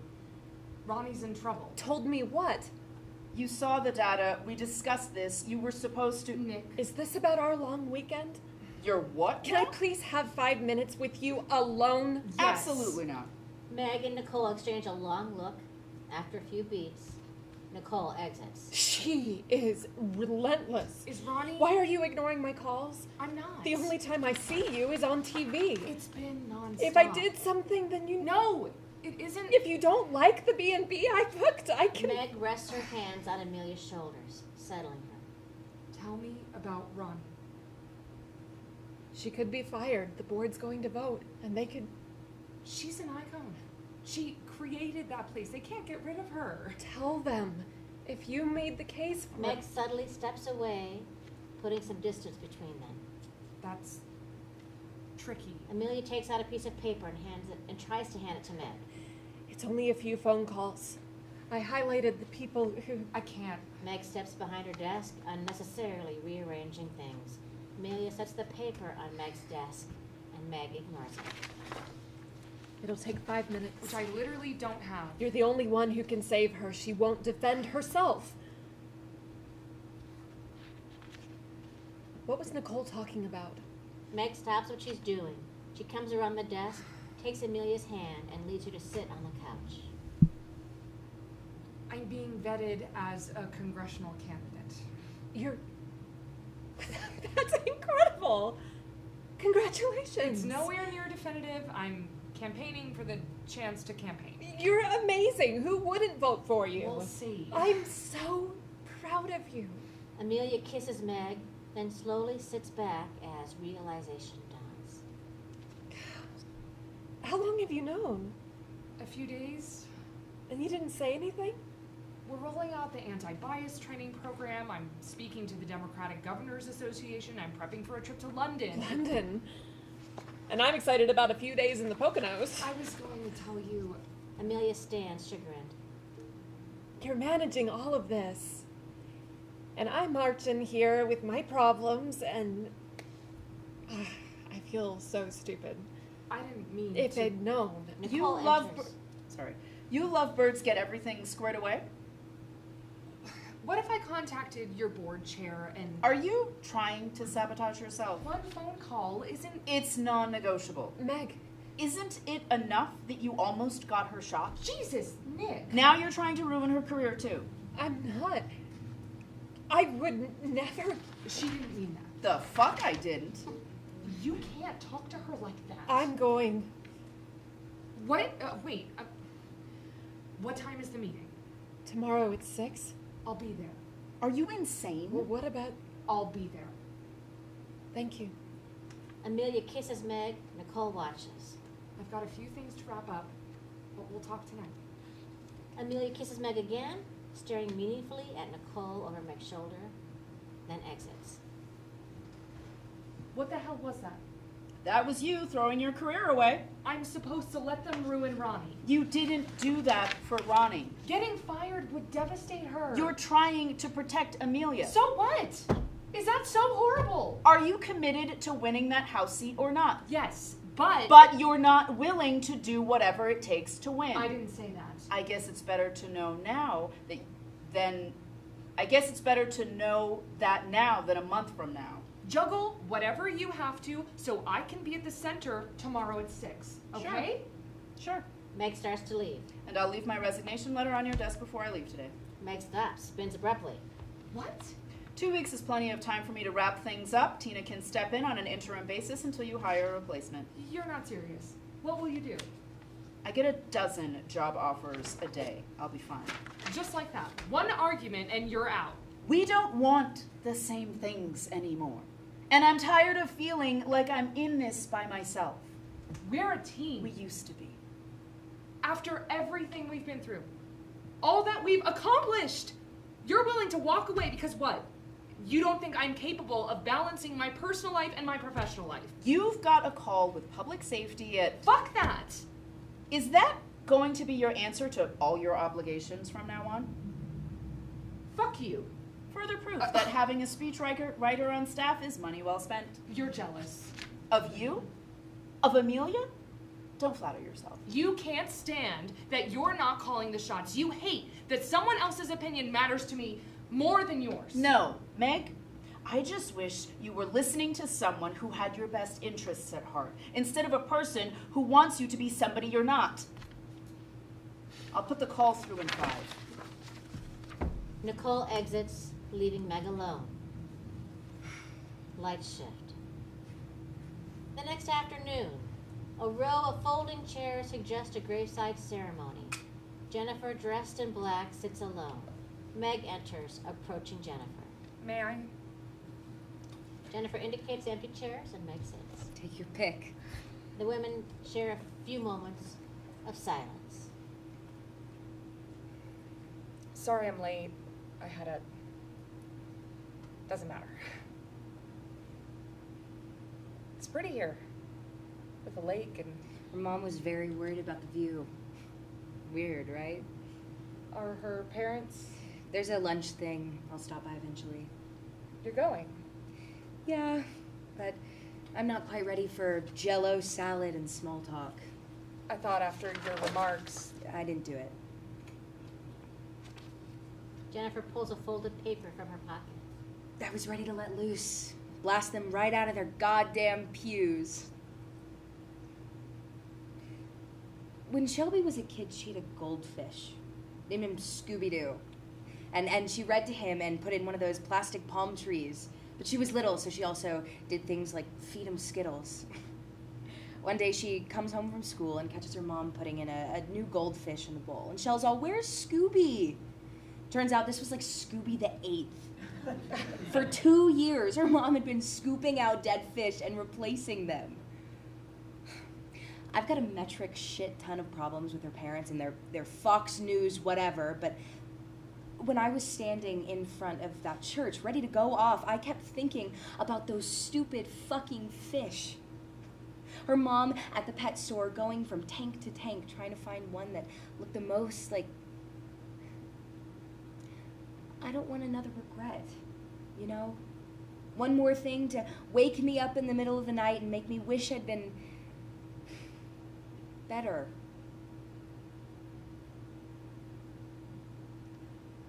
It doesn't mean you'll never tell them about her and you.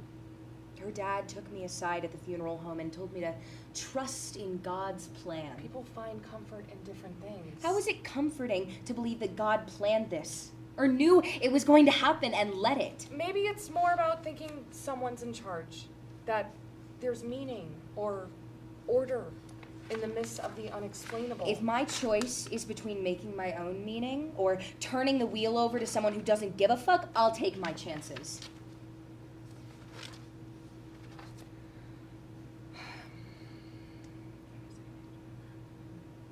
Do you have family or Support system? people who understand what you're going through? Our friends don't know what to say. Most 25-year-olds haven't even buried their parents. There are grief groups. People who sit in church basements and cry together. Or therapists. You sound like Ronnie. She keeps texting me the names of shrinks and dropping off casseroles. She and Viv used to have us over for dinner. Ronnie was helping us. Me and Shell, we wanted to work with LGBT immigrants. Green cards, asylum. Good for you. I'm almost done with my master's. Nonprofit management. Ronnie was introducing us to people, telling us which grants we could apply for. She's always been a great mentor. Yeah, always about the next generation. Most of her life is in the past, but she's always thinking of the future. Those guys over there are waiting for me to leave so they can lower her casket. It's not like TV with everybody standing around watching. Guess they had too many people losing their shit and jumping into open graves. You can stay as long as you want. Her parents invited me over for Easter dinner. Nuts, right? Zombie Jesus. Are you going? It might help. Being around other people who loved her. Even if they didn't know her as well as they thought they did. Why did you come here? I'm sorry? It's a 2-hour drive. You never even had a conversation with her. I wish I'd been faster. That day. You ran towards a gun. I should have. Is that... If you're feeling guilty about... You took on Anderson fucking Cooper when he tried to say that this was all her fault. You defended her. I'm going to the trial. Her parents aren't. They're leaving it to the justice system, which is something only people who've never been screwed by a system say. But I'll be there. She deserves to have someone standing up for her. After a beat, Jennifer rises to go, and Meg rises with her. Jell-O salad? She'd want me to. There's an awkward pause as both women consider how to take their leave. If there's anything I can... Jennifer thrusts out her hand, interrupting, and Meg shakes it. Jennifer exits. Meg sits back down, surveys the setting around her. Reflexively, she takes out her phone to make a call. Then, remembering, stops and puts the phone away. Lights fade.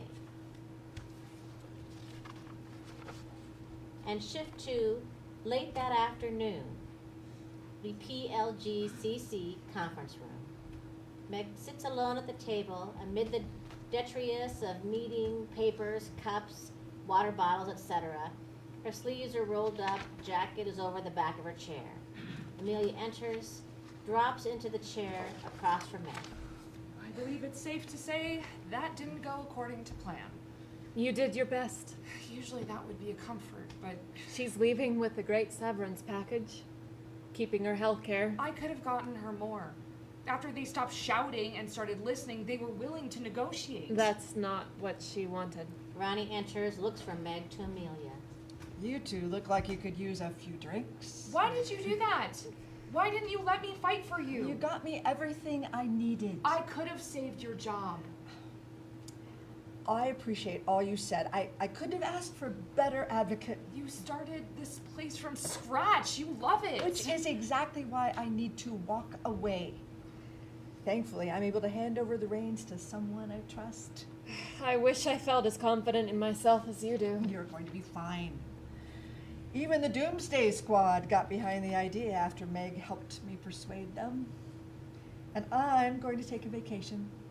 Viv has been trying to get me on one of those Olivia cruises for 20 years.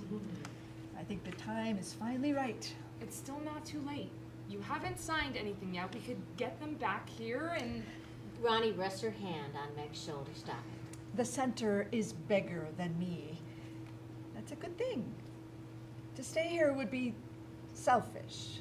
I've become a liability. No, you haven't. It's true, so don't pretend you don't know it. Sometimes you need to let go of the past to move toward the future. I think Churchill said that, or though it could have been Oprah. I can fix this. There is nothing to fix now. I've got some calls to make. She heads to the door and pauses. I am walking out of here on my own terms, Meg. No looking back, no second guessing. It's more than a lot of people get to say. Ronnie exits. You okay? I'll get there. How about you? And congratulations, by the way, on the promotion. Did you have any idea she was planning that? I still can't believe it. Ronnie wouldn't have recommended you if she didn't think you could do it. I guess. Meg stands, starts to pack up and put on her jacket. Speaking of surprise job openings, I need to get back to that office and draft an actual position description for my new chief of staff.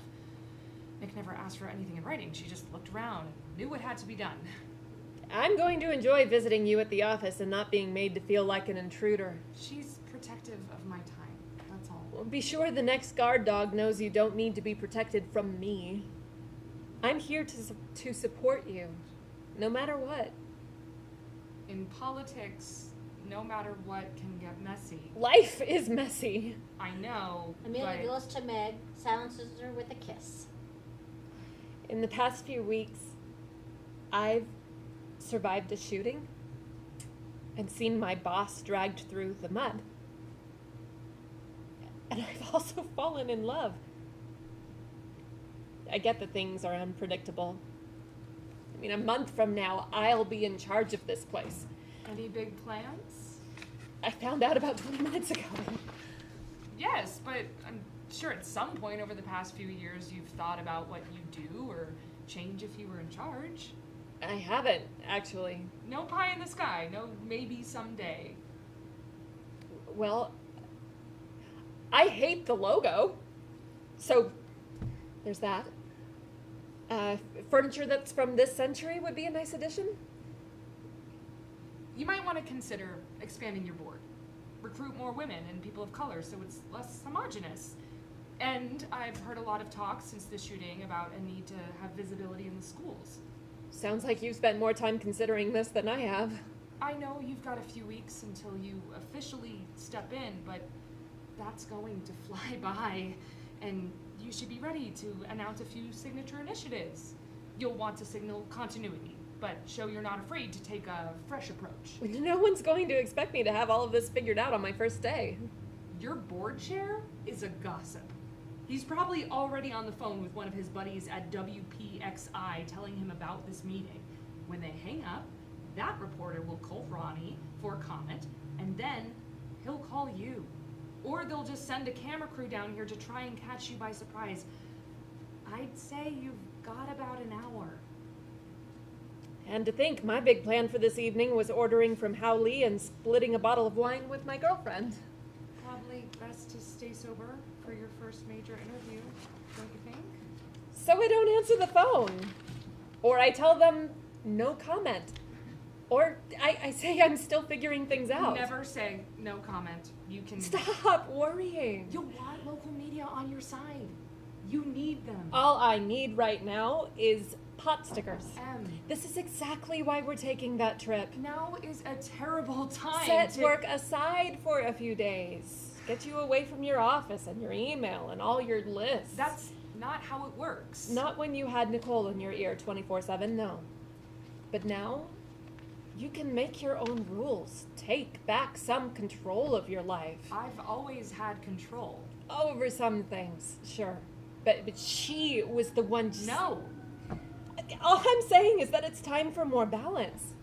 I mean, come on, we're doing important work, but What? neither one of us is Gandhi or Mother Teresa. So unless we're treating lepers, it's not important. Life is short, Meg. If you have a chance to be happy, hang on to it with both hands. Don't put it on hold to take another call. I want to be with you. I don't care who's asking for a statement or an answer. You come first. Amelia takes out her phone. So, egg roll? I know they're ridiculously greasy, but worth every calorie. I'm getting Kung Pao chicken, and I might share if you ask nicely. Do you know what you want? Gandhi and Mother Teresa were people. Regular, everyday people who got dressed in the morning and had arguments. I can't imagine anyone arguing with Mother Teresa. Everyone can make a difference. There isn't anything magical about people who change the world. They just want it more and work harder to do it. Lucky for us, we're not trying to change the whole world. Only our tiny little parts of it.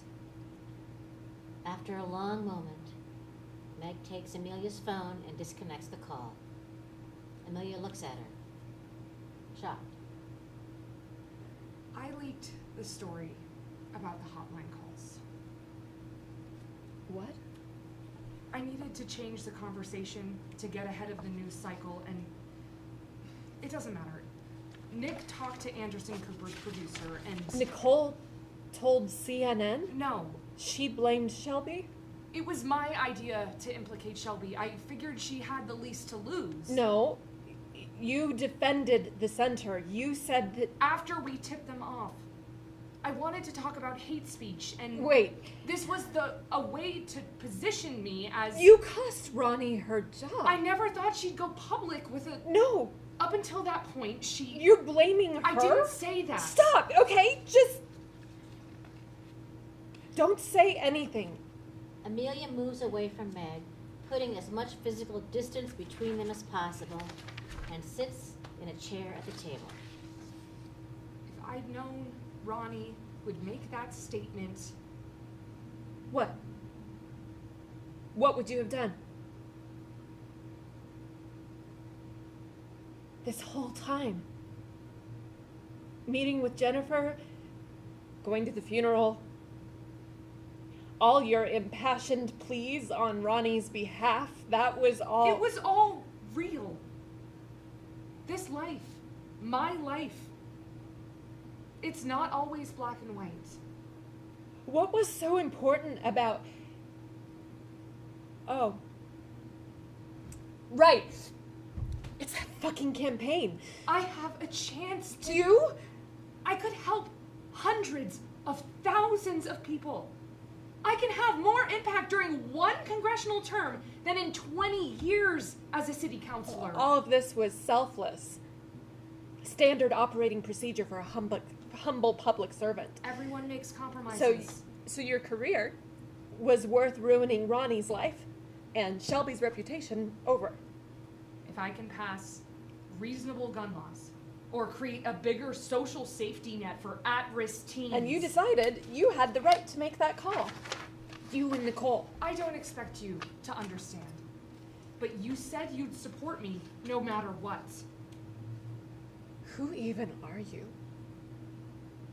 I'm the same person. You met right here. Then maybe I'm the one who's different. Meg's phone chimes with an incoming message. After a moment, she pulls it out and looks at the screen. Amelia stands. I've got to go, but I can... No. I think we're done here. Amelia exits. After a beat, Meg exits after her, behind her. Lights shift. Meg's office. Later the same evening. Nicole is putting folders in piles. She occasionally places something into a large black garbage bag that sits half-filled on the floor. Meg enters and takes in what's going on. Don't touch anything. What is all of this? An interim system until you hire the new me. File, forward, flag. If you only get through the flag pile for the next 2 weeks, you should be still okay. And if I don't? You can start a new pile. Fucked. What's in the bag? Hard copies of digitized documents. You're personally responsible for destroying half of the rainforest. Parting advice? Stop printing things out. You know I like to edit on paper. No. You're nearsighted and too vain to get glasses. Are you throwing all that away? First, I'm shredding it. Then I'm shredding it again. Then I'm throwing it away. What about my meeting notes? Did you get rid of my legal pads? Those are in the cabinet. I'm not a monster. Ugh. I also put in one last Staples order for yellow pads and 100 of those fine point pens you have a fetish for. Thanks. Aren't you going to ask me how things went at the center? I don't have to. Channel 11 had the story on their website and Twitter feed, complete with Amelia's highly articulate no comment. Naming her as Ronnie's replacement is ridiculous. You don't hand over the leadership of an organization as a participation trophy. It's not a miscongeniality. Please don't tell me that was your idea. You have to ask. Meg sits, Nicole continues working. Hopefully you can keep her from running that place into the ground. Your office is almost empty. The credenza is hiding a Merlot stain, so keep that in mind when you're redecorating. I always wondered why you put that in the middle of the room. Speaking of decor, the conference chairs finally arrived. Now you can start hosting all those large, frustrating meetings you've been putting off. You're really leaving. I've got some conversations lined up. Beto is exploring another Senate run, so he's hiring, and you know, I love tamales. There's a state rep in Tallahassee. Don't go. Meg, Please. you're going to be fine. That's not... There will be hundreds of people lining up to work for you, no matter what you end up doing next. Who knows? You may decide to focus locally and run for another council term. That way you and Amelia can... There is no me and Amelia. Meaning? I told her about leaking the story. No. I needed to see She if- was never supposed to find out. That's what you... I had to. Tell me you didn't put yourself... Both She of us... said she wanted to be with me no matter what, that she'd support me. Fucking Christ, Meg. Trust but verify, right? You taught me that. Not when it means risking your future and mine. What if she tells people? She won't. Did you get her to sign an NDA before you bared your soul? No. Then how do you know? She's not like us. It's what you tried to tell me all along. The thing that attracted me to her is the reason it can't work. You were right. So that's it? You've had a eureka moment and I'm supposed to cancel my plans and run back to you? Give this another chance. What's different? Other than Amelia being gone, what else has to be different? Amelia was a symptom, not the problem. Which is what? Me? I'm the problem. Forget it. Fine. I'm sorry. I apologize. I should have listened to you and... Do you want to be in politics? Seriously. You think I'm being funny? I wouldn't be here if I didn't. In this congressional seat, you're willing to put everything you've got into winning it. I did what you wanted me to, didn't I? Maybe not right away, but ultimately I... That's the problem. Not everyone learns as fast as you do, Nick. Some of us need more time I'm to not catch talking on. about timing. I'm talking about responsibility. You... No, it's not about me. There's this little game we've always played where I'm the bad cop, so you get to be the good cop. I get my hands dirty so you can open with, "Aw, shucks." and close with soaring rhetoric. I've never asked You didn't have to. That's my job. Taskmaster, boundary setter, rule maker. And all of that's fine. It's part of our origin story, right? You're the MSW, I'm the MBA, but here, when it's only the two of us, you don't get to pretend that I'm some kind of evil puppet master pulling your strings. Not even to yourself. Amelia thought I was perfect. She saw some idealized version of me, and for a minute, I thought I could even be that person. But I'm not. Why would you want to be less than you are? I want to be better than I am. There's nothing wrong with you. You used to know that. Before Amelia, The worst thing one person can do to another is convince them that their strengths are weaknesses. Being ambitious, strategic, those are the same qualities that make you a champion for the people who need you. Never apologize for being good at what you do. I cost Ronnie her No, job. you didn't. I'd do it again. At the center, Amelia asked me if I'd known what was going to happen, would I have leaked the story? And what did you tell her? Nothing. Because you thought she'd judge you. And I know you won't. I don't care if you have a girlfriend. You understand that, right? It's not about you living some monastic life of self-denial. But I can't want this enough for both of us. David Moss is calling with an update before the end of the day, and if you're not 100% committed... This time next year, I plan to be serving in Pennsylvania's 17th Congressional District in the U.S. House of Representatives. And I want you to be with me. You don't need to run for Congress to help people. You can stay here, focus on mixed-use zoning, bike lanes. There's nothing wrong with living an ordinary life. There is if you want an extraordinary one. Then we better get to work. I'll stay. If you get the news from the DNC that I think you will, we're gonna need to ramp up fast, which means I have to unpack. I have an office to unpack. Nicole starts to leave, stops. You're Ronnie's legacy, you know, not the center. You're going to accomplish more than she ever imagined. Meg stands, unmoving for a moment. After a few beats, her cell phone starts to ring. Meg pulls out her phone, looks at the screen, then looks at Nicole. This is the moment they've been waiting for. She takes a breath, settling herself for whatever comes next. Slowly, the spotlight tightens around her, freezing as she answers the call. This is Meg Cabot. End of play.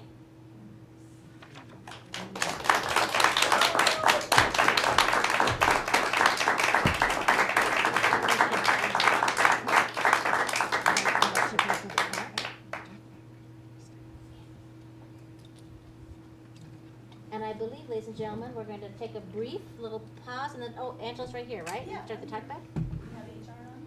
Yeah, we're gonna give them on. Hi, HR people, you can come and join us, thank you very much.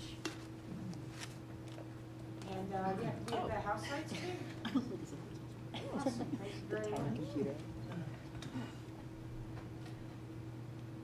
Hi. So HR, we're gonna turn this over to you. If anybody needs to get up and stretch, actors as well, if you need to take a break and do that, that's great, but we're gonna turn this over to HR. HR is with us on the screen, but the camera's there, and we're gonna open it up to here. So if you wanna speak, I'm here with the microphone, not for the room, but for our friends on live stream so they can hear the conversation. So HR, it's all you. Hi everyone, thank you so much again for being with us today for this reading of Carol Mullen's wonderful play For the People. We're so excited to hear what y'all think. And just to get started, I'd love to just go around and just hear moments that popped for you in the script, just things that stood out for you, that resonated with you. And we'll have a chance in a minute to get more expansive about our thoughts and impressions and experiences. So for now, we're just gonna keep this like real fast and quick and popcorn style. So for example, I will start to get the ball rolling. Two things that really stood out to me after hearing today's reading. One is the line, "I'm a person, not a product." Love that. And also something that really stood out to me is when Jennifer tells the goldfish story. So other popcorn thoughts. And if you could just kindly raise your hand so that Connie can come and find you with the microphone, that would be great.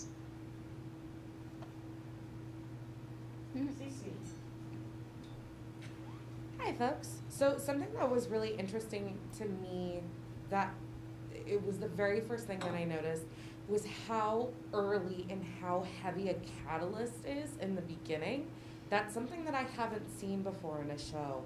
And that was, I don't know how I feel about it yet, but it absolutely caught my attention in a way that I wasn't anticipating. Like it was very in my face, and it was just really interesting from a script writing perspective. Thank you. That is a great comment. I agree. The play starts on such a dynamic and unexpected note, and it really just pulls us right in, doesn't it? Other thoughts and impressions, things that popped or stood out to you? Hey, it's Connie here. I'm production coordinator. 31, and I don't have any experience. Don't worry about it. That whole scene was great, but that line still resonates for me. Yeah, coming in front. And if you want the camera for there, talking to HR and Kara, it's a little split focus if you just wanted to say hi. Hey, I just was noticing that I'm still wondering about Tess. Still wondering about Tess. Anybody else? Other comments? Yeah, right here in the back. Yeah, hi, I'm Annie. I read it for the read and rant, and then now seeing it live and like hearing it, I think what really sticks out to me is like the back and forth of the dialogue, but how fast paced and fluid it is, and like I felt like I caught everything, but it was so interesting. Even already knowing the story, it was so interesting. So I loved it. Thank you for that comment, Annie. I totally agree. The play moves really, really dynamically, and it's very exciting. Other comments, things I have that one, popped. if that's okay. Yeah, and we can hear you through those mics on you live can hear me stream. from up here. I think humor is really hard to write, and I loved the two moments, I think that's Winston Churchill or maybe Oprah, and the Wonder Woman kryptonite. Yeah. Those are just two really lovely, natural humor moments that I think that's hard to write. I love Yeah, I totally agree. Thank you for that. I think Carol does such a wonderful job in this play of balancing humor with seriousness and with tragedy. So thank you for highlighting that. Any other comments on things that popped or resonated before we move on? I love the decisiveness of the line, and I would do it again. I think it's just this really nice cap for her journey of, you know, she knows who she is and she's stepping into it, and I think it just makes it so clear in that final scene.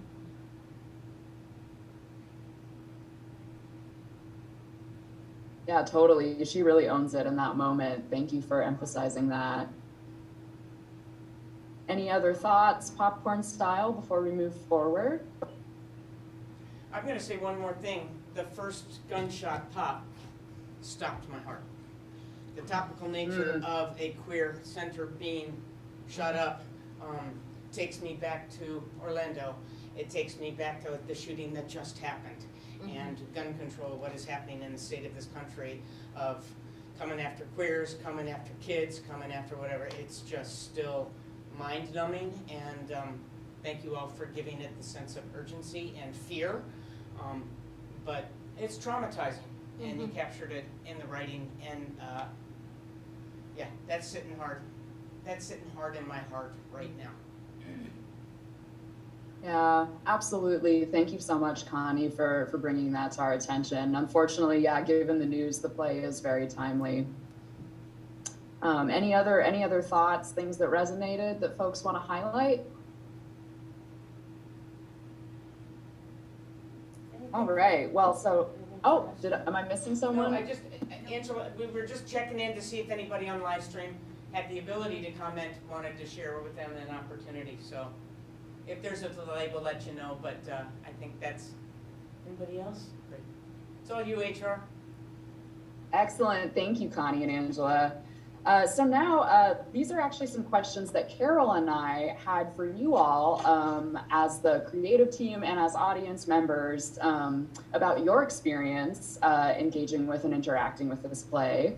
And so our first question for you all is, what did you feel was most theatrical about the play? Could you envision it on stage as you were hearing it? And what were things that made it feel distinct as a stage play for you?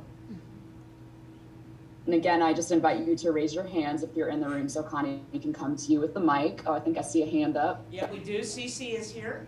She's got some comments. Her notebook is still out. Yeah, my notebook is still out. I have so many thoughts and opinions on so many different things.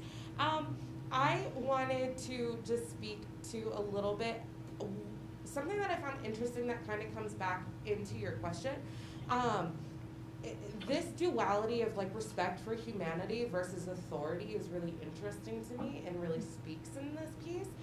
And with that being said, I personally, when I was kind of like imagining it in my head, I can't see this piece in a proscenium style setting, but I can totally see it in a black box.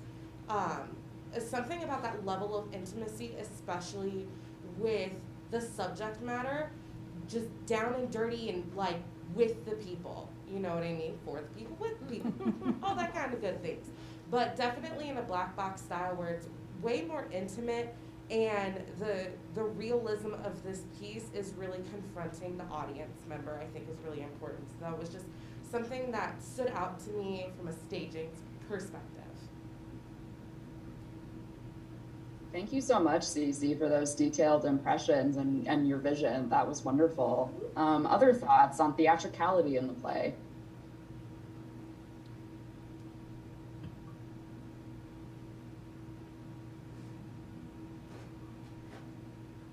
I'll just jump in real quick and say that something that always strikes me, and I think Annie is in the audience who is with us for Read and Rant, so Annie, you will be familiar with these questions, but something that always really strikes me about this play, as was highlighted a few minutes ago, was just the dynamism and surprise in that first scene. And just that moment where they're all frantically piling chairs against the door, knowing that there's a gunman outside or someone with a gun right outside. Just the tension and the suspense and the drama of that moment. I feel like that is just pure theatricality. And that really, really hits me every time I've read the play or heard those stage directions read. So I wanted to toss that out there as well. Other thoughts on what made the play feel theatrical to you? I think there's always something really theatrical about violence that happens off stage, because then the audience is really asked to imagine what that looks like for themselves, and that can be way scarier than seeing it. Mm-hmm. Yeah, I think that's such a great observation. Thank you for bringing that forward. I mean, and it's interesting too, because that's a tradition that goes all the way back to ancient Greek theater, right? Having the violence often happen off stage and leaving it to the audience's imagination. So I think that's a wonderful observation. Thank you. I think I see a hand. Yeah, there are two comments in front here. Janita, sorry, hand up, and then. Something else that we didn't see that was also very theatrical, I think, is like not seeing all the speeches and like cutting from those big moments with the cameras to then a more intimate moment and letting us imagine those. One thing I think would be really theatrical and wonderful is her speech when she drops the note cards and decides to go kind of off the cuff. I think that'd be a really dramatic moment, and I can imagine it, her on a podium and everybody's, center focus on her. I think that's a great moment. Yeah, that self-discovery of No, I'm not going to do this. I'm going to change something and speak from the heart. Really play through heart well today. Yeah, coming back towards the center here. Thank you. I think all the characters are so stage-worthy, and the connections and the relationships are, to me, extremely theatrical and fascinating to watch, and how they develop and what happens ultimately between some of the people. But for me, that was really strong and lovely. I have one more comment that it's not really about the theatricality, but as long as I have the microphone. I thought I'd sing a little something. No.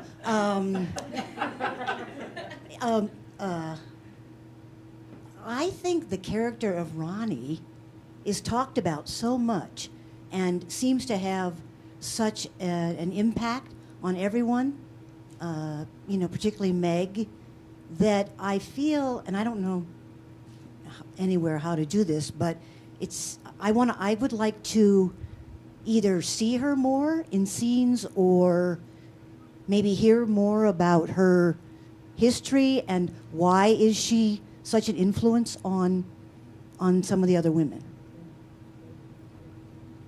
Thanks. Thank you. Thank you for your comment. Any other thoughts on theatricality before we move forward?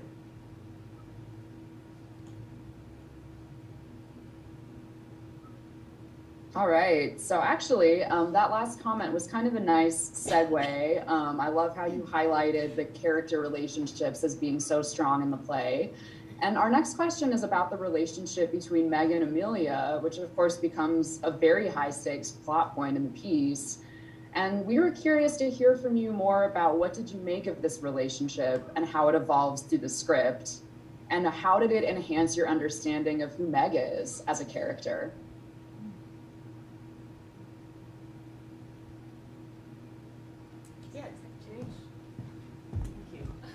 I found her in a way to be an interesting sort of villain, this person who wants you to not work so hard or like spend more time on love or everything, but it was so interesting, and it definitely revealed a lot about Meg and who she was fighting being. And I loved how Nick said at the end, I can't be the bad guy all the time, like you are this too, and that was something that Meg really hid very well until the end, and I thought that was interesting. Yeah, thank you for that comment. I feel like such a theme in this play is like the personal versus the political, and how do we balance those things, and also work-life balance, right? Which I feel like we've all been talking about so much, especially since this pandemic started. So always very timely. Thank you for highlighting that. I think I saw another hand. Yeah, Cece's got a comment. Yes, I always do. Hi. So I will be very, very honest. For me, it wasn't fully about Meg. I was way more drawn to Amelia, specifically because as a human, I relate to that more, like that level of human, than I do like a human who is more involved in politics and being a politician. So I found myself really kind of empathizing with Amelia a lot more, and focusing my attention over there than I did with Meg's kind of, like arc in that moment. Thank you, Cece. That's a really interesting comment. Much appreciated. Thank you. Other thoughts, Meg and Amelia? Yeah, over here. Something I really noticed that listening to it and even seeing you guys after reading it is like how much the conflict I think is more real and honest for me, I think, than when I had hearing it, and the back and forth, especially between the relationship between Amelia and Nick, I feel like is very strong, and like the subtext, I think, which I didn't pick up on, and I think it's really like the whole time felt like that sense of like fantasy, I guess, between Amelia and Meg, and like the almost like kind of like they talk about like honor pedestal, but then like you can see it the whole time, but you also want that to be the reality because like you want them to have that happy relationship, but then when it comes down, you're like, when like the reality sets in, it sets in so fast, you're like, oh, but it was coming, because you could kind of see it. So it was a very sweet but bittersweet type of thing. Hey, HR and everybody, just so you know, we got about 10 minutes. Perfect, thank you. Yeah? Oh, I was just gonna say, this is just more of an analytical thing I don't think is particularly useful. But what I found interesting, because I think people do this in real life, is that if you notice as the script unfolds, every time something comes up, Meg kisses her. She interrupts the evolution of the understanding of the person and the relationship and the deepening of the emotionality with kisses. And a lot of people do that all the time, where the sexual part fills in for the awkward silences, and then they don't realize that they don't actually have a meaty, substantive relationship because they didn't realize how much they were depending upon like sexual stuff. And I thought that was interesting. My only other thought was I was curious about why the oh, I was so confused. I was curious. I'm sorry, y'all. I have a house full of dogs over here. I was curious about why the first kiss happened while there was possibility of cameras, or while there were cameras around, given that they are who they are, you know, being public figures and that kind of a thing, or being and the day that it was too. and representing organizations and stuff. So I was curious about that choice. But that was it. I think that shows that Amelia doesn't care about that at all. I think it's just showing how different she was. She's like, yeah, I'll kiss you in front of the cameras, because obviously her job is not that important. She doesn't think of the politics as important. No, those are wonderful observations. Thank you so much for those thoughts. I apologize for the dog chorus in the background. So we have one more question for you, and then we'll try to save a little time at the end for folks to ask Carol any questions that they may have. So our final question for you is that, you know, as we've talked about, the plot moves very, very fast. And so we were wondering, were there ever moments where you felt lost or confused by the twists and turns in the story? And if so, like, what were those moments for you? I know you can't see the room. I'm seeing a couple of folks in front just shaking their head no. So the translation for me is, I saw you all in the front row. I'm calling you out. Because they can't see the cameras back there and they're only seeing some of the back of the head. So there were some no's, but I let that question still land on the audience. Any other comments with that question?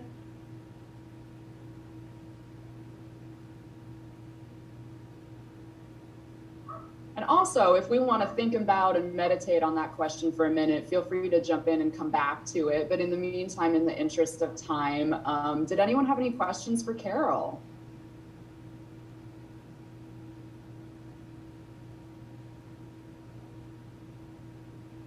How long have you been working on the script, Carol? Hello, everybody. Thank you so much for that question. I would say this script is probably on its 5th rewrite. Wow. How has it shifted over time? Were there some scenes that like hit the cutting room floor? Just how did it evolve? Yes, thank you. So I guess the most significant changes have been expanding the role of Jennifer. Originally, there was just that scene at the gravesite in the earlier, I guess in the earliest iteration of the play, and she was just, the thing that I really liked about her was that she was not, there's a purity about that character. There's a rawness, there is an emotional accessibility, and she was somebody who I wanted to explore more. The other changes, and I guess this is more kind of a throughout thing as opposed to just one specific scene, was making Meg more in charge of her own story. Originally in, I guess, maybe the first 2 drafts, she was a bit more of a passive protagonist, and it was more about Nicole doing some string pulling, or that was the perception. So I did want to go back and tighten that to indicate just how in charge of her own choices she is, because they are her choices and she makes them. And I'm glad about the comment about her owning that line at the end where she would have done it again. So thank you. Other questions for Carol? I think that last scene was really beautiful, though. That was really beautifully articulated. About not being the bad guy and owning her choices and all of that. I just think that was really exquisite, so thank you. No, thank you for that comment. I think the play ends on a beautiful note as well. And just to, to throw out one more quick question for you all, did the play end in the way you were expecting? Did you see that ending coming? Were you surprised by it? I almost feel like it could be a trilogy. Like, what happens next?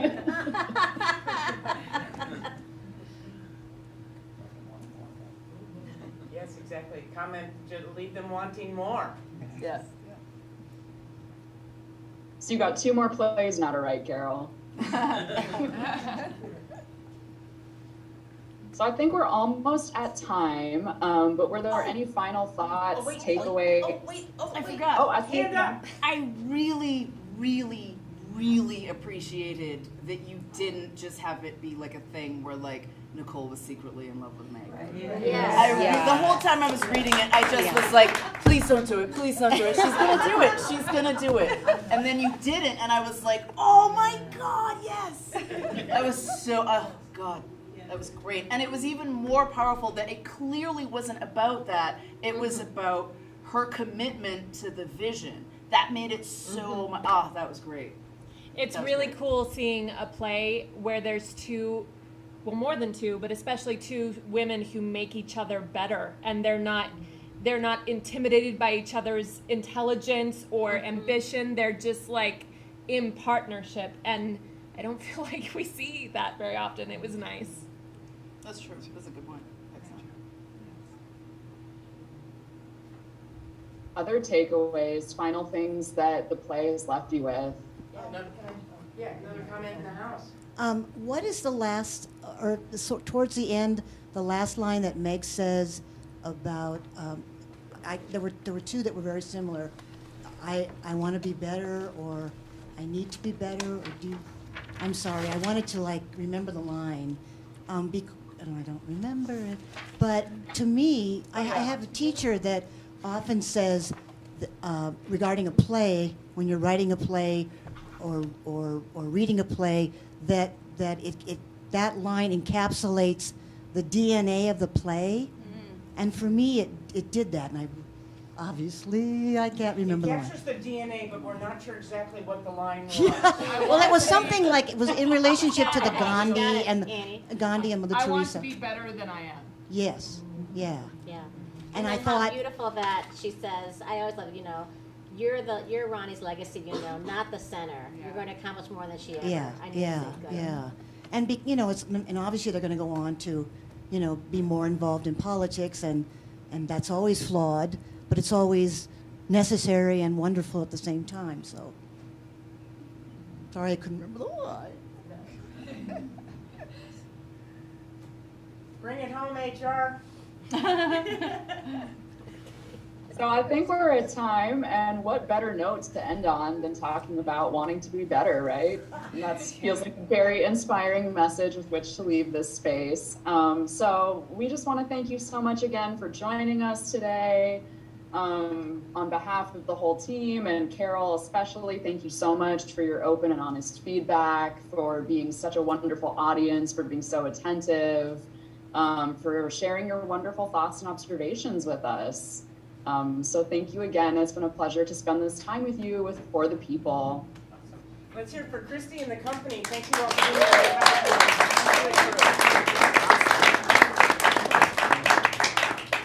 Just want to remind everybody that there is a survey online. It's open to the public, so actors, if you have a chance to give additional feedback or want to share more, or if there are thoughts that pop up after you are leaving the room, the conversations that you have on the way home, please click on the survey for today, for Saturday, and there'll be some questions there for you to ask, or for you to answer.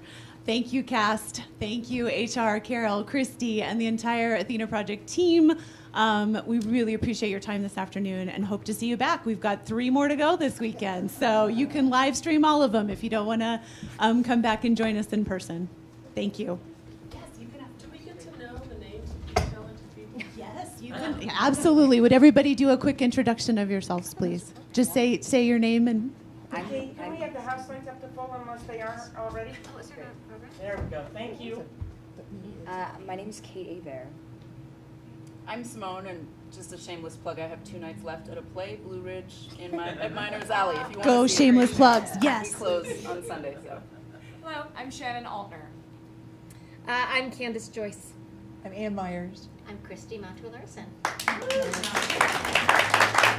There is a program and bios and headshots of everybody all also on the website. So athenaprojectarts.org/PIP. Thanks for asking. Yes. Thank you, everybody. Appreciate it.